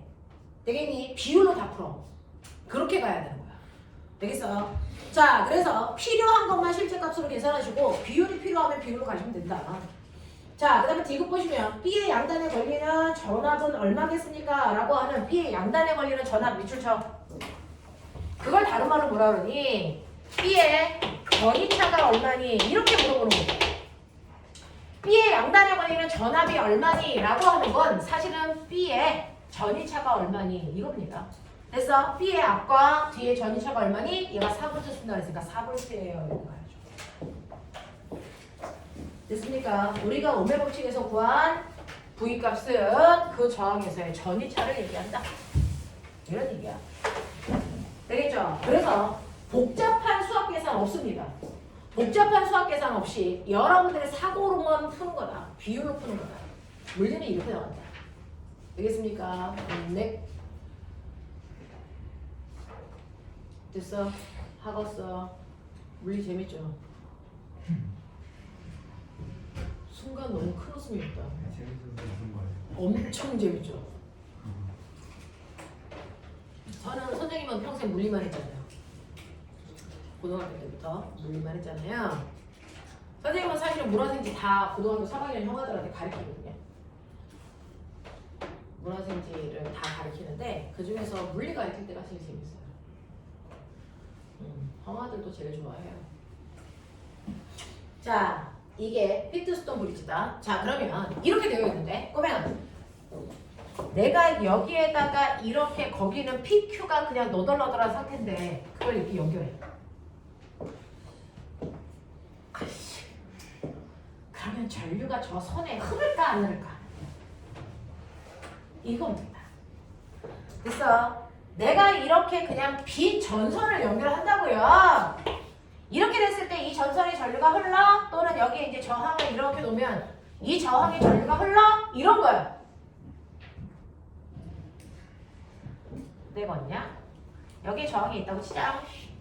이 저항의 전류가 흐른다면 여기를 P라고 하고 여기를 Q라고 하는데 전류의 방향이 P에서 Q야, Q에서 P야. 이런 거 물어봐. 됐어. 정규 회로도 귀신처럼 잘 풀어내는 사람이 호준생이야. 엄청나게 복잡한 회로도를 혼자서 막 이렇게 풀어요. 나는 복잡한 회로도를 풀지 않습니다. 정신건강에 안 좋아요. 근데 호준생은 그런 것만 보면 혼자 되게 좋아하면서 풀어요.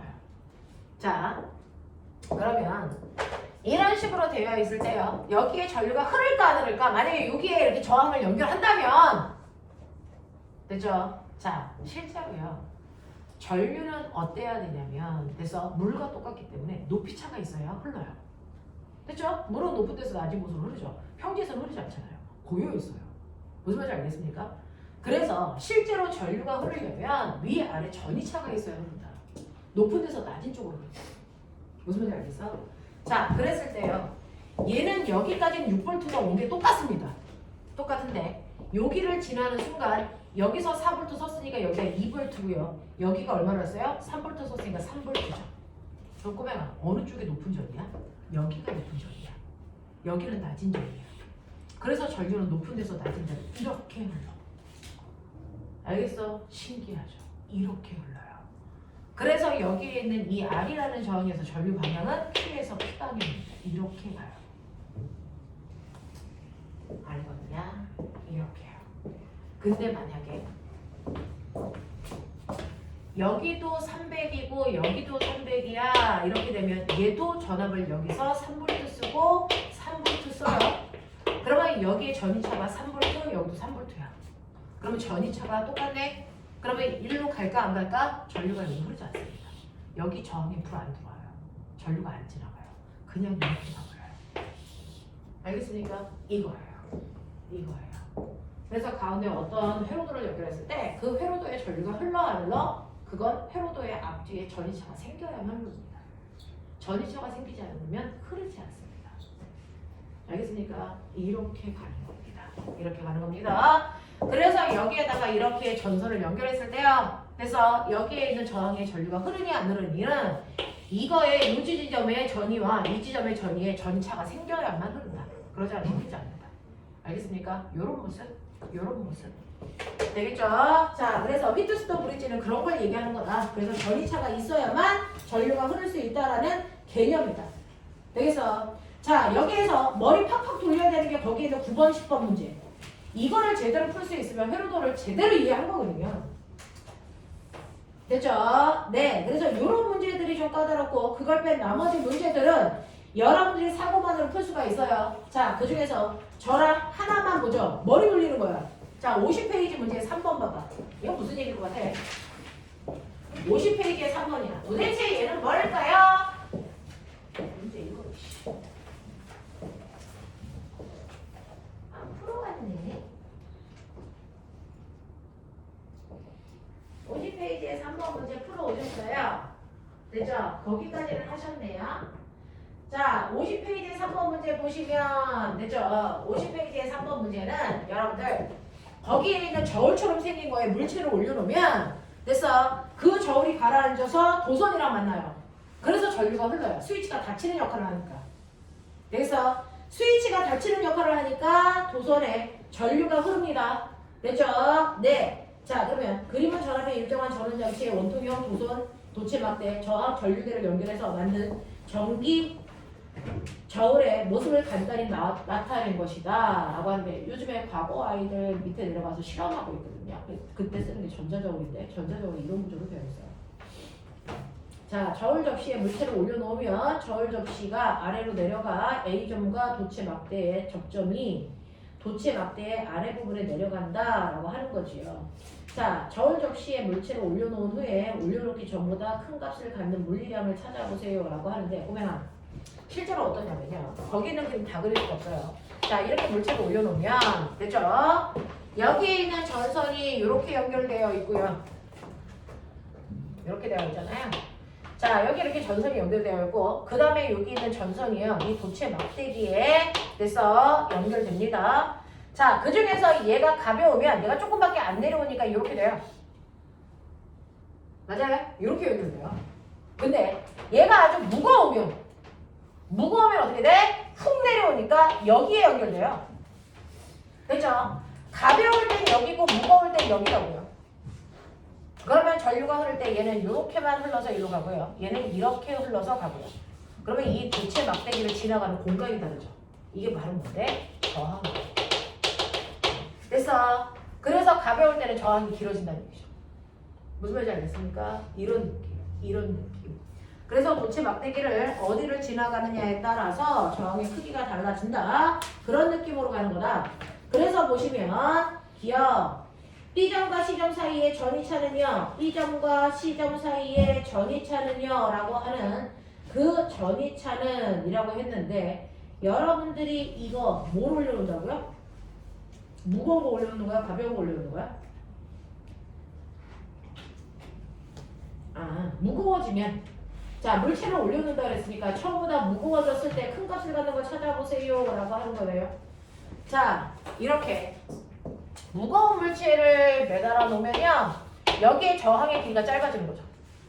맞죠? 네, 그러면 여러분 실제로 여기 도체 막대기라고 하는 저항하고요 실제 저항 이렇게 되어 있는 구조야. 네가 가벼운 걸 연결하면 얘가 길어지니까 저항이 커져. 됐어? 그래서 15. 무거운 걸 올려놓으면 여기가 짧아져. 저항이 1옴 뭐 이런 느낌이야. 됐죠? 자, 그래놓고 여기에 얼마 있다고 칠까? 여기에 2옴 있어. 뭐 이런 느낌? 됐어? 여기에 30V 걸렸어. 뭐 이런 느낌? 해결되냐? 30V면 해결되냐?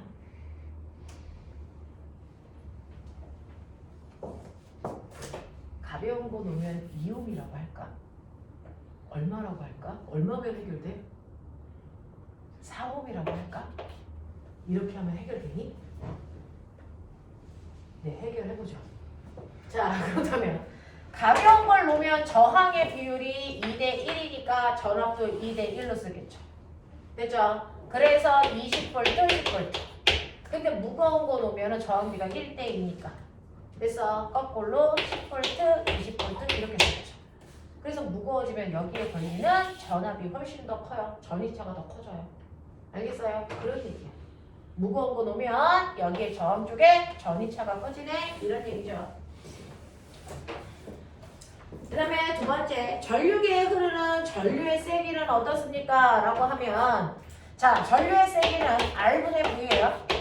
그러니까 전류의 세기는 저항값이 커져야 저항값이 작아져야 전류가 세지는 거죠. 합성 저항값이 작아져야 전류가 세지는 거죠. 무거운 걸 놓으면 가벼운 걸 때는 합성 저항이 6인데 무거운 걸 놓으면 합성 저항이 3이잖아요. 저항값이 작아지니까 전류가 커지겠죠. 되겠습니까? 이런 얘기예요.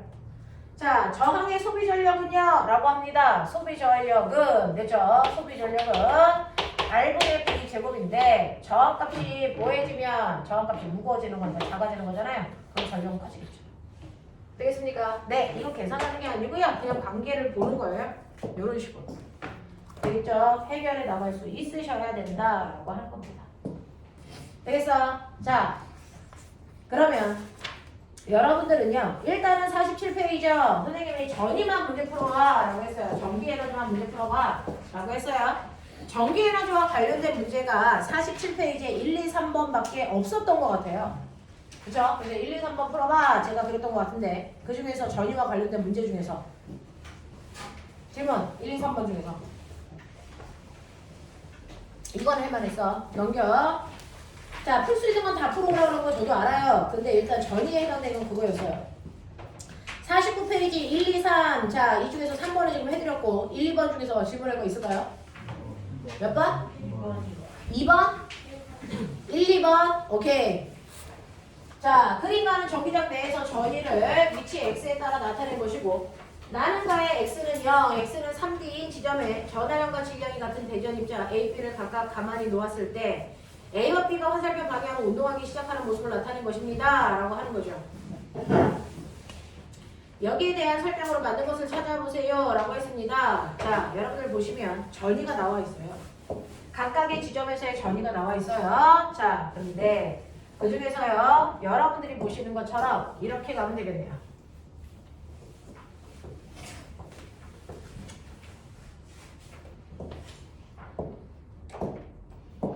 실제로 우리는 이렇게 수직선상에요.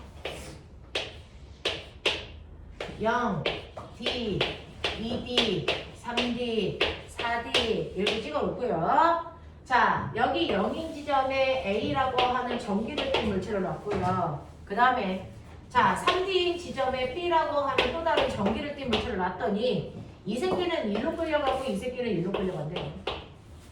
자, 그 중에서 플러스 전화라면 무조건 전위가 높은 데서 나뉜다고.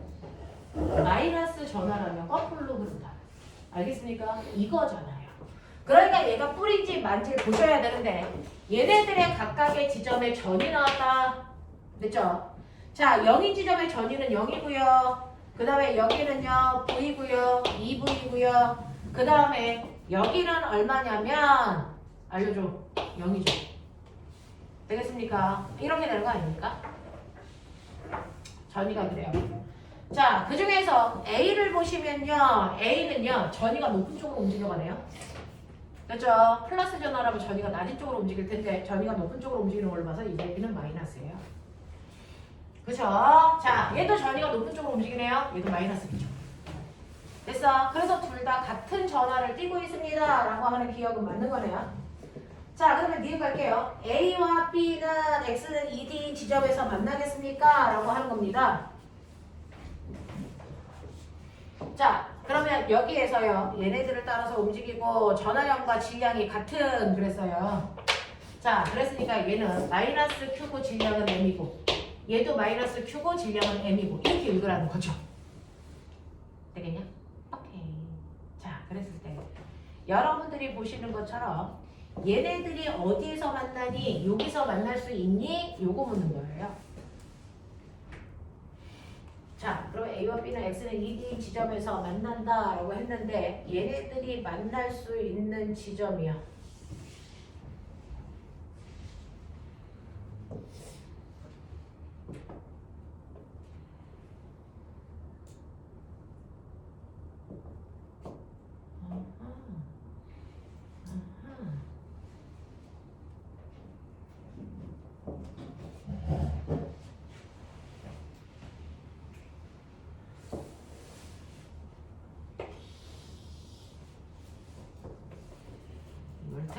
이볼트, 둘 다 이볼트 주어드네요. 자, 그럼 꼬맹아, 얘네들은요 실제로 마이너스 전하니까요 얘는 위치 에너지가 밑으로 내려가면서 2볼트만큼 감소하는 거예요. 그래서 2줄만큼씩의 위치 에너지가 운동 에너지로 바뀌는 겁니다. 됐죠? 자, 그 중에서 실제로 전기 에너지라고 하는 에너지가 2줄 작용해요. 그러면 같은 전기 에너지가 작용한다는 건 미느님이 똑같다 이렇게 보시면 돼요.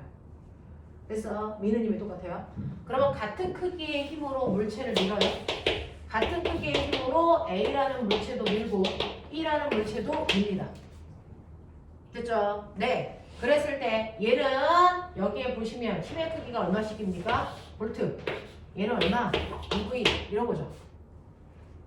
맞아요? 한 칸당 볼트. 얘는 한 칸이 2V. 되겠습니까? 이거죠. 또는 여러분들이 이렇게 보시면 얘는 가속도가 A라면 얘는 가속도가 2A야. 이런 얘기예요. 그래서 같은 거리에 작용하는 힘의 크기니까. 되겠어? 네, 이렇게 된다고요. 그래서 가속도가 크기 때문에 얘가 훨씬 더 빨리 움직이고 얘는 천천히 움직여. 그래서 사실은 여기에서 만나요. 여기서. 뒤에서. 2D가 아니고. 그래서 네. 전위차가 큰 쪽이 낭떨어진 거고요. 전위차가 작은 쪽이 완만한 경사예요. 그래서 완만한 경사는 천천히 굴러 내려가고요. 급경사는 빨리 내려간다고요. 되겠어? 그래서 실제로 A가 가는 속도에 비해서 B가 가는 속도가 훨씬 더 빠르다. 알겠습니까? 네. 그래서 여러분들 거기에 보시면 기울기 나와 있죠. 기울기요. 그래서 거리분의 여러분들이 알고 있는 에너지거든요. 에너지는요. 힘 곱하기 거리예요. 이걸 거리로 나누셨기 때문에 이 기울기가 뭐다? 힘이다. 이 그래프의 기울기가 힘이에요. 맞냐? 자, 그 힘이니까 그 힘이 곧 뭐다? 가속도다. 그래서 기울기 보시면 A쪽의 기울기보다 B쪽의 기울기가 2배 커요. 그렇기 때문에 가속도가 큰 쪽에서 이동하는 거리가 훨씬 더 많아야 되겠죠? 그래서 얘가 만나는 지점은 ED가 아니고 D에서 만납니다. 자, 그 다음에 보시면 A와 B가 만나는 지점에서 A와 B의 운동 에너지는 같습니까? 라고 하는 거예요. 자, 그러면 A와 B가 만나는 지점이 여기라고 했으니까 여기는요. 그래서 마이너스 전화의 입장에서 보면 전위가 거꾸로라고요. 여기가 V고 여기가 0. 그래서 이런 느낌이야. 그러니까 여기로 내려오면 위치 에너지가 V만큼 감소하면서 운동 에너지가 V만큼 증가해요. 맞아? 네. 그 다음에 얘는요. 이렇게 내려오면요. 그래서 2V만큼 운동 에너지 증가했다가 됐습니까? 얘는 다시 언덕 올라가니까 운동 에너지가 실제로 증가한 건 얼마다? V밖에 안 된다. 맞냐? 이 얘기거든요. 됐죠? 그래서 얘는요. 이렇게 훅 내려갔다가 언덕 다시 올라간 거예요. 여기가 2V 지점이고 여기가 V 지점이잖아요. 되겠습니까? 실제로 그래서 여기에서의 위치 에너지는요. V만큼밖에 감소하지 않았어. 그거지 알겠죠? 네. 그래서 둘의 운동 에너지는 같습니다. 라고 하는 거죠. 위치 에너지 감소량이 똑같으니까. 되겠냐? 이런 얘기를 하고 있습니다. 라고 하는 거.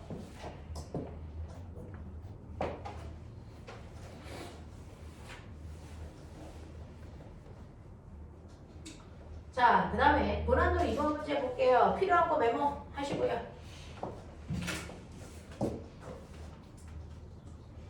전이차는 여러분들이 여기 보시면 얘와 얘의 전압의 차이만 보시면 돼요. 0하고 V니까 V네 이렇게만 보시면 된다고요. 그래서 위치 에너지 변화량이 똑같기 때문에 운동 에너지가 똑같아 라고 가시면 된다고요.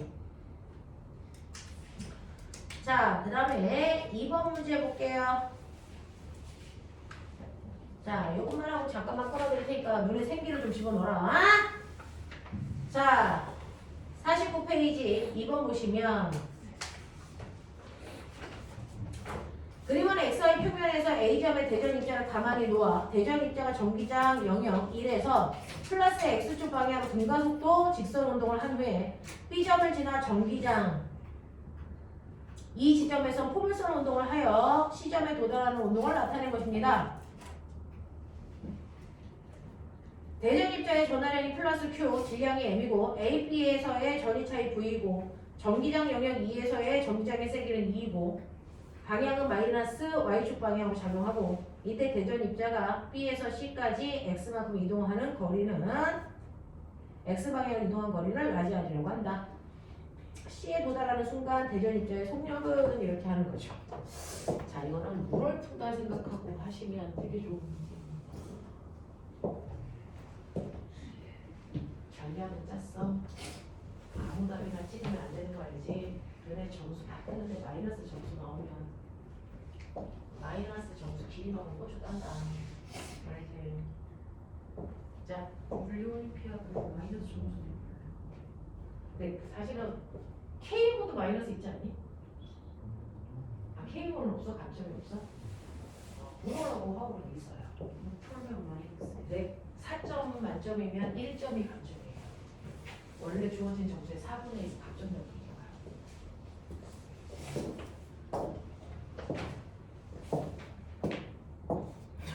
그래서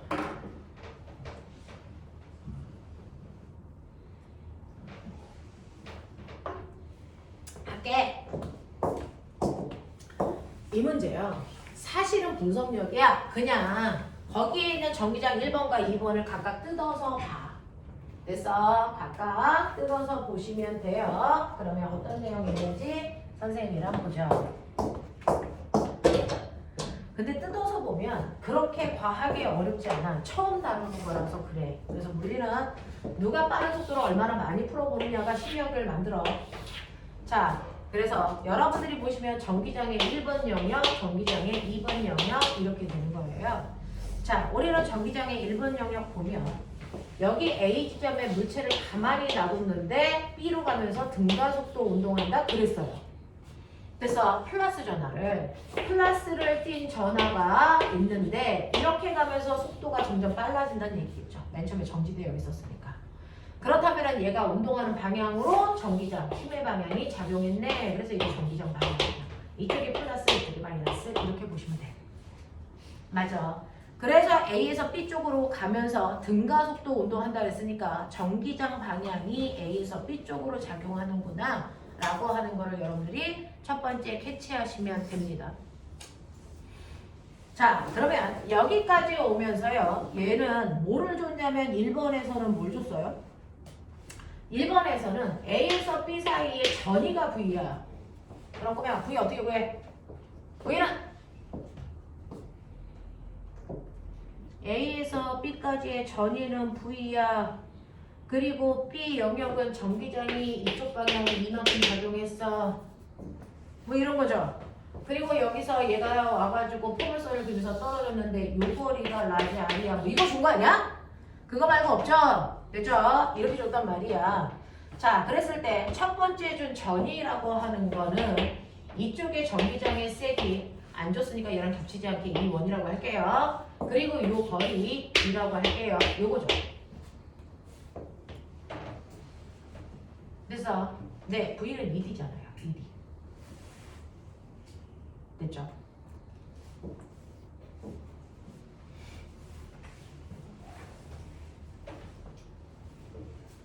자, 그래서 1번 영역에서는요, 전위를 줬기 때문에 우리는 V는 E1T다 라고 가정할 거다. 그 다음에 여기서 등가속도 운동했다 그랬으니까 가속도는요, 질량분의 힘이죠. 그죠? 우리가 생각할 수 있는 거 다 생각해보자고요. 질량 있고 얘가 받은 힘은요, 플러스 Q에 그래서 네, 전하를 띈다 그랬으니까 얘가 받은 힘은 QE1 이렇게 되겠죠. 맞아? 네, 질량분의 힘이니까. 이런 식의 힘도 받았을 거야 라고 하는 걸 나는 생각할 수 있다고요. 자, 그리고 나서 우리는 더 이상 할 수 있는 게 없으니까 두 번째로 갈게요. 두 번째 영역에서는요. 자, 얘가 옵니다. 두 번째 영역에서는 얘가 전기력을 이를 받아요. 정구랑 봐봐. 여기서 튕겨 나올 때 여기서 속력이 있었을 거야. V1. 이 속력으로 쏜 거라고요. 근데 얘가 포물선을 그리면서 아래로 간다? 이거 뭐니? 건물 위에서 물체를 던졌는데 포물선으로 떨어진 거죠. 그랬을 때 뭐 봤습니까? 아래 방향으로 중력 받죠? 그거랑 똑같이 아래 방향으로 전기장이 중력 역할을 하는 거네. 되겠어? 자, 이렇게 포물선을 그릴 때 보면은 수평으로는 무슨 운동? 등속 운동. 수직으로는 자연역학. 기억나니? 그거 한 거지. 그래서 전기장 영역 2에서는요. 수평 방향으로는 등속 운동했을 거니까 맨 처음에 여기서 튕겨나온 속도 그대로 갈 거야. 됐죠? V1의 속도 그대로 갈 거야. 뭐 이런 얘기야. 됐죠? 자, 그 다음에 수직 방향으로는 속력이 여기 상태로 자유낙하한 것과 똑같아. 됐죠? 등가속도 운동에서 떨어질 거야. 그랬을 때 여기서 여기까지 내려오는데 걸린 시간 얼마인지 몰라. 그냥 팁을 잡을게. 됐어? 네. 자, 그랬을 때 얘를 아래로 잡아당기는 힘이 얼마냐면요. 전기장의 세기가 2니까 Q 이만큼의 힘이 작용하겠죠. 됐어? Q 이만큼의 힘이 작용하겠죠. 그걸 질량으로 나누면 가속도가 되겠죠. 그 가속도를 받아서 떨어지는 자연낙하 할 거야. 되겠니? 이런 것들. 그래서 우리가 알고 있는 정보로 꾸며낼 수 있는 건 이런 것들입니다. 자, 그랬을 때 여러분들이 알고 있는 것처럼 다른 것들은 없죠. 자, 그랬을 때 얘가 수평으로 간 거리 R은요. 자, 너네 기억나냐? 옆으로 간 거리는요. 이 속도 V1에다가 떨어지는 데 걸린 시간을 곱한 값. 이거죠. 그러면 우리가 자연낙하한 물체의 됐죠? 네. 시간을 어떻게 구하냐? 시간을 구하는 방법은 G분의 V0도 있었고요. 또 T는 루트 G분의 EH도 있었고요. 도움 되는 게 있나 보자고요. 우리가 알고 있는 걸로 풀 수 있는 게 뭐가 있는지 보자고요. 그 다음에 EAS는 V제곱 마이너스 V0 제곱도 있는데 도대체 도움되는 게 뭐가 있는지 모르겠네요. 자, 그래서 이렇게 됩니다. 자, 이때 우리한테 물어본 게 이제 뭔지 볼게요. C에 도달하는 순간 대전 입자의 속력은 얼마겠습니까? 라고 하는 거예요. 그러면 C에 도달하는 순간의 대전 입자의 속력은요. 수직 방향 속력과 수평 방향 속력이 있어요. 수평 방향 속력과 수직 방향 속력 더해서 벡터 합성해서 이거 물어본 거예요. 이거. 그럼 무조건 우리가 해야 되는 건 뭐야? 수평 방향 속력 찾아내야 돼. 그래서 그 다음에 수직 방향 속도 찾아내야 돼. 그래서 우리한테 구해달라는 V라는 값은 루트 Vx의 제곱 더하기 Vy의 제곱으로 푸는 수밖에 없어.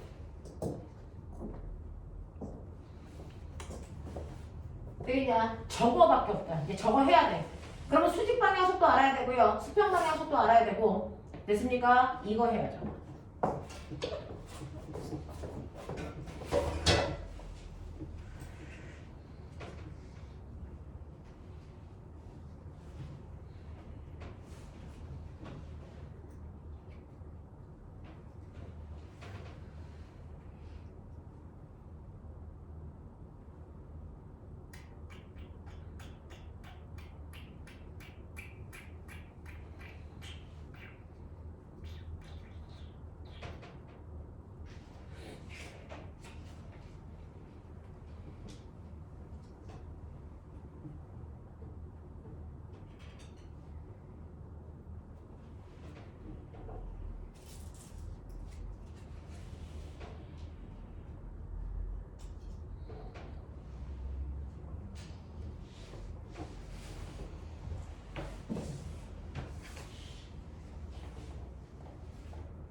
어떻게 하면 이거 풀을까?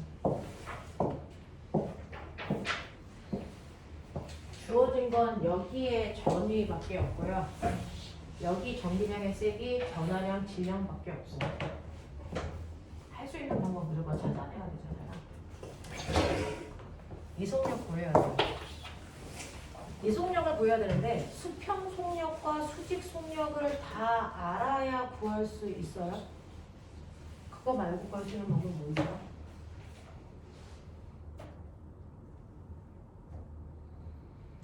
실제로는 수평 방향과 수직 방향의 속력을 알아야 되는데 문제를 계속 읽어보는데요. 수평 방향 속력하고 수직 방향 속력을 알아낼 수 있는 방법이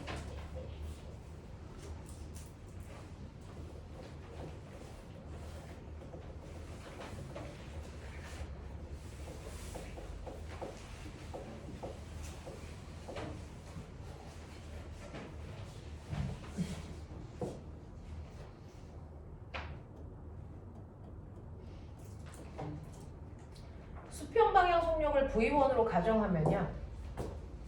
얘가 여기까지 오는데 걸린 시간은요. 낙하거리가 수평으로 R만큼 간 거니까 이때 낙하인데 걸린 시간이 V1분의 R이라는 거 하나는 가정할 수 있어요.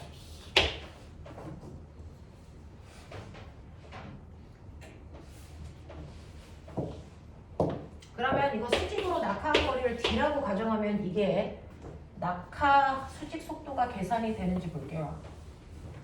D가 두 개 있어요. D는 일단 없애줘. 이렇게 가죠.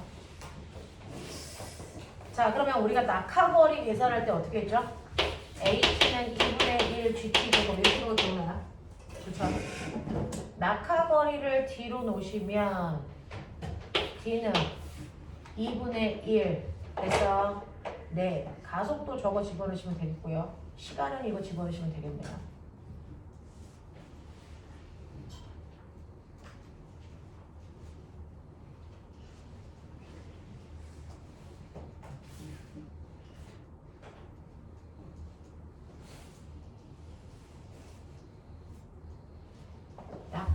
얘를 굳이 알 필요는 없는데 수직 방향 속도만 알면 되는데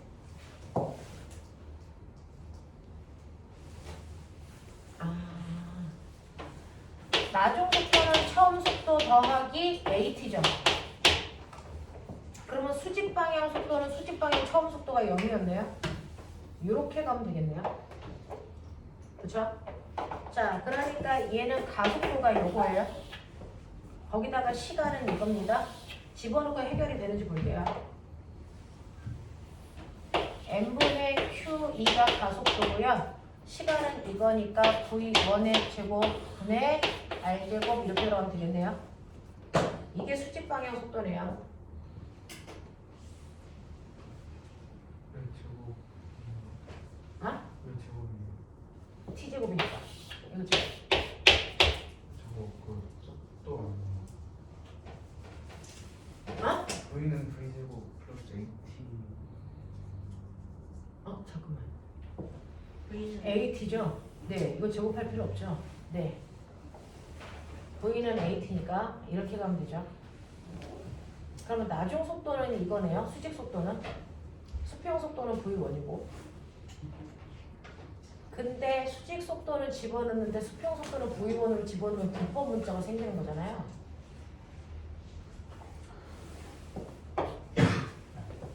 그러면 V1이 지워지니? 지워지지 않으면 안 돼. 망했어요. 이거. 그냥 수평 속도 나오고 수직 속도가 나왔어요. 수평 속도는 V1을 보겠다고 했죠. 수직 속도는 이거잖아요. 근데 이렇게 집어넣으면 V1이 지워져야 된다고요. 지워져요? 지워지니? 약분돼? 약분 안 되면은 이렇게 풀 수가 없어요. 약분돼 안 돼? 빨리 해줘.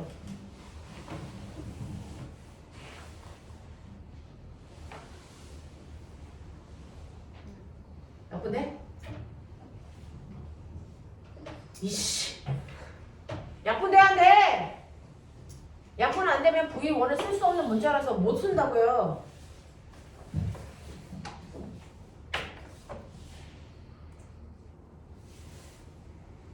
돼 안 돼? 어? 돼? 약분 돼? 약분 안 돼? 약분 안 돼? 약분 안 돼요? V1 살아요? 사라지게 만들 수 있는데 그럼 T가 남는데요. T도 안 돼요. 불법 문자를 남기면 안 돼요. V1이 남아요? 그러면 이 방법으로 할 수가 없어요. 그럼 그러면 실제로는 수평 속도하고 수직 속도를 합성해서 V라는 속도를 구해내는 건데 이 방법이 안 돼요. 불법 문자를 줄일 수 있는 방법이 없어요. 그럼 다른 방법 생각해봐. 뭐가 있을까?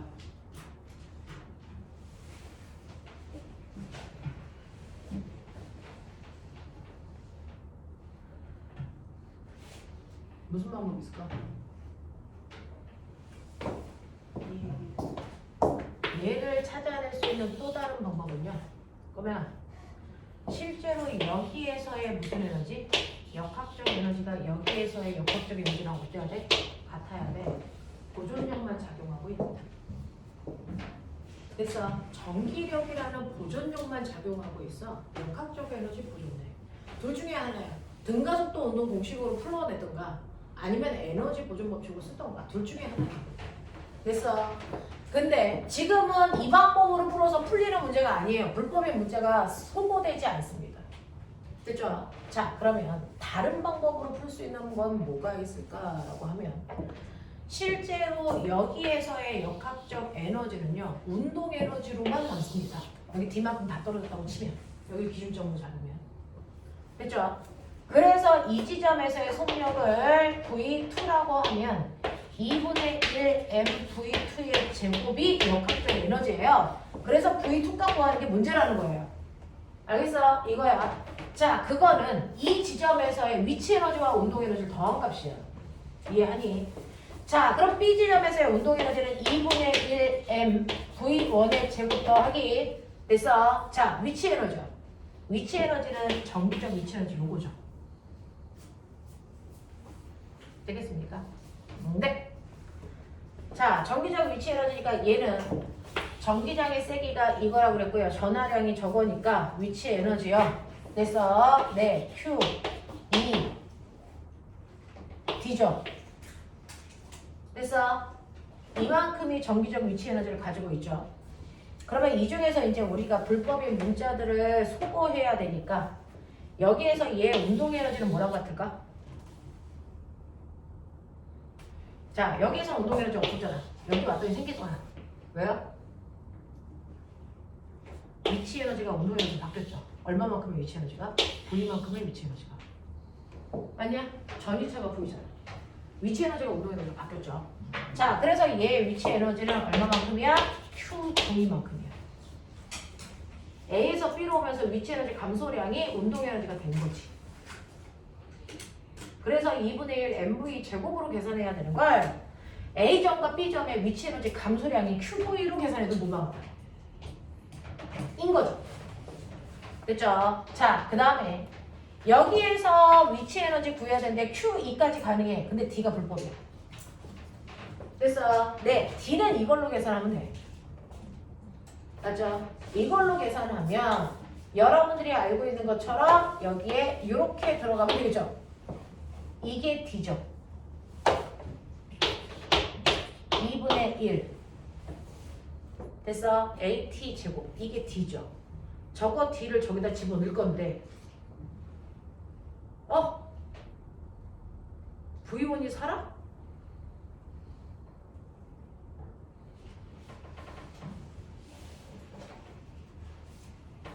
V1이 그 앞에서 QV라 하는 2분의 1 V1의 제곱이 QV죠.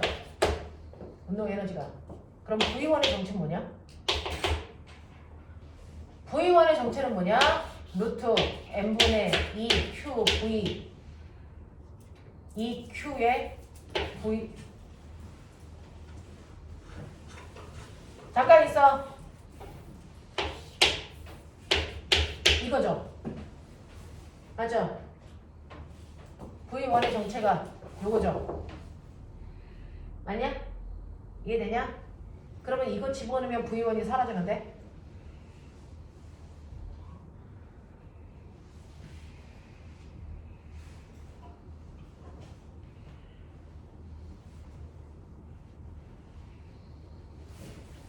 그러면 집어넣으면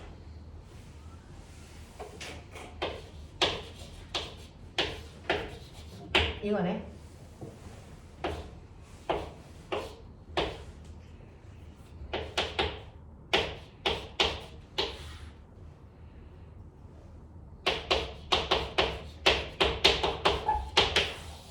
요건지 확인해줘. 혹시 내가 잘못 계산한 거 있나?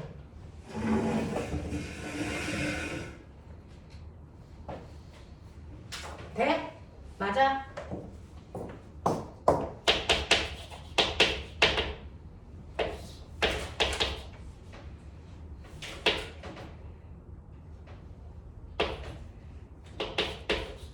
요거네. 이게 얘네. 그러면은 나중 속도 VT로 계산을 하시면 넘겨. 야, 이게 가능한 거야?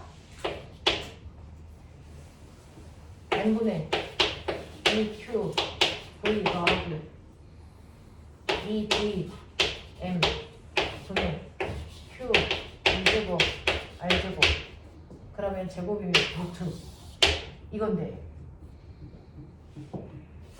2vm 분의 4q V제곱 더하기 q E제곱 R제곱 이런 모습이 있어? 네. 있어? 네. 있어요. 병신 진짜 어이가 없다. 내가 그래서 이 모습이 있다는 게 더 황당하다 야. 그래서 여기에서 속력 구할 수 있는 방법은 두 가지밖에 없어요. 수평 속도와 수직 속도를 이용해서 벡터 합성을 해서 구하든지 에너지 보존 법칙으로 구하든지. 근데 여기에서는 미지수를 없앨 수 있는 방법이 없어서 에너지 보존 법칙을 끌고 온 거예요. 근데 이게 실제로 물어 기출 문제예요. 이게 물어 기출 문제라서 계산 방법이 들었습니다.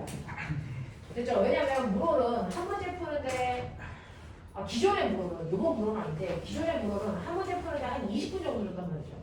그러니까 이 계산이 가능해. 근데 이번 물어는 그게 아니죠. 그러니까 이런 문제까지 나오지 않는다. 대신에 이렇게 가능해. 이렇게 가능하다. 됐죠? 자, 저 고생했어요. 잠깐만 쉬자. 한번만 가자.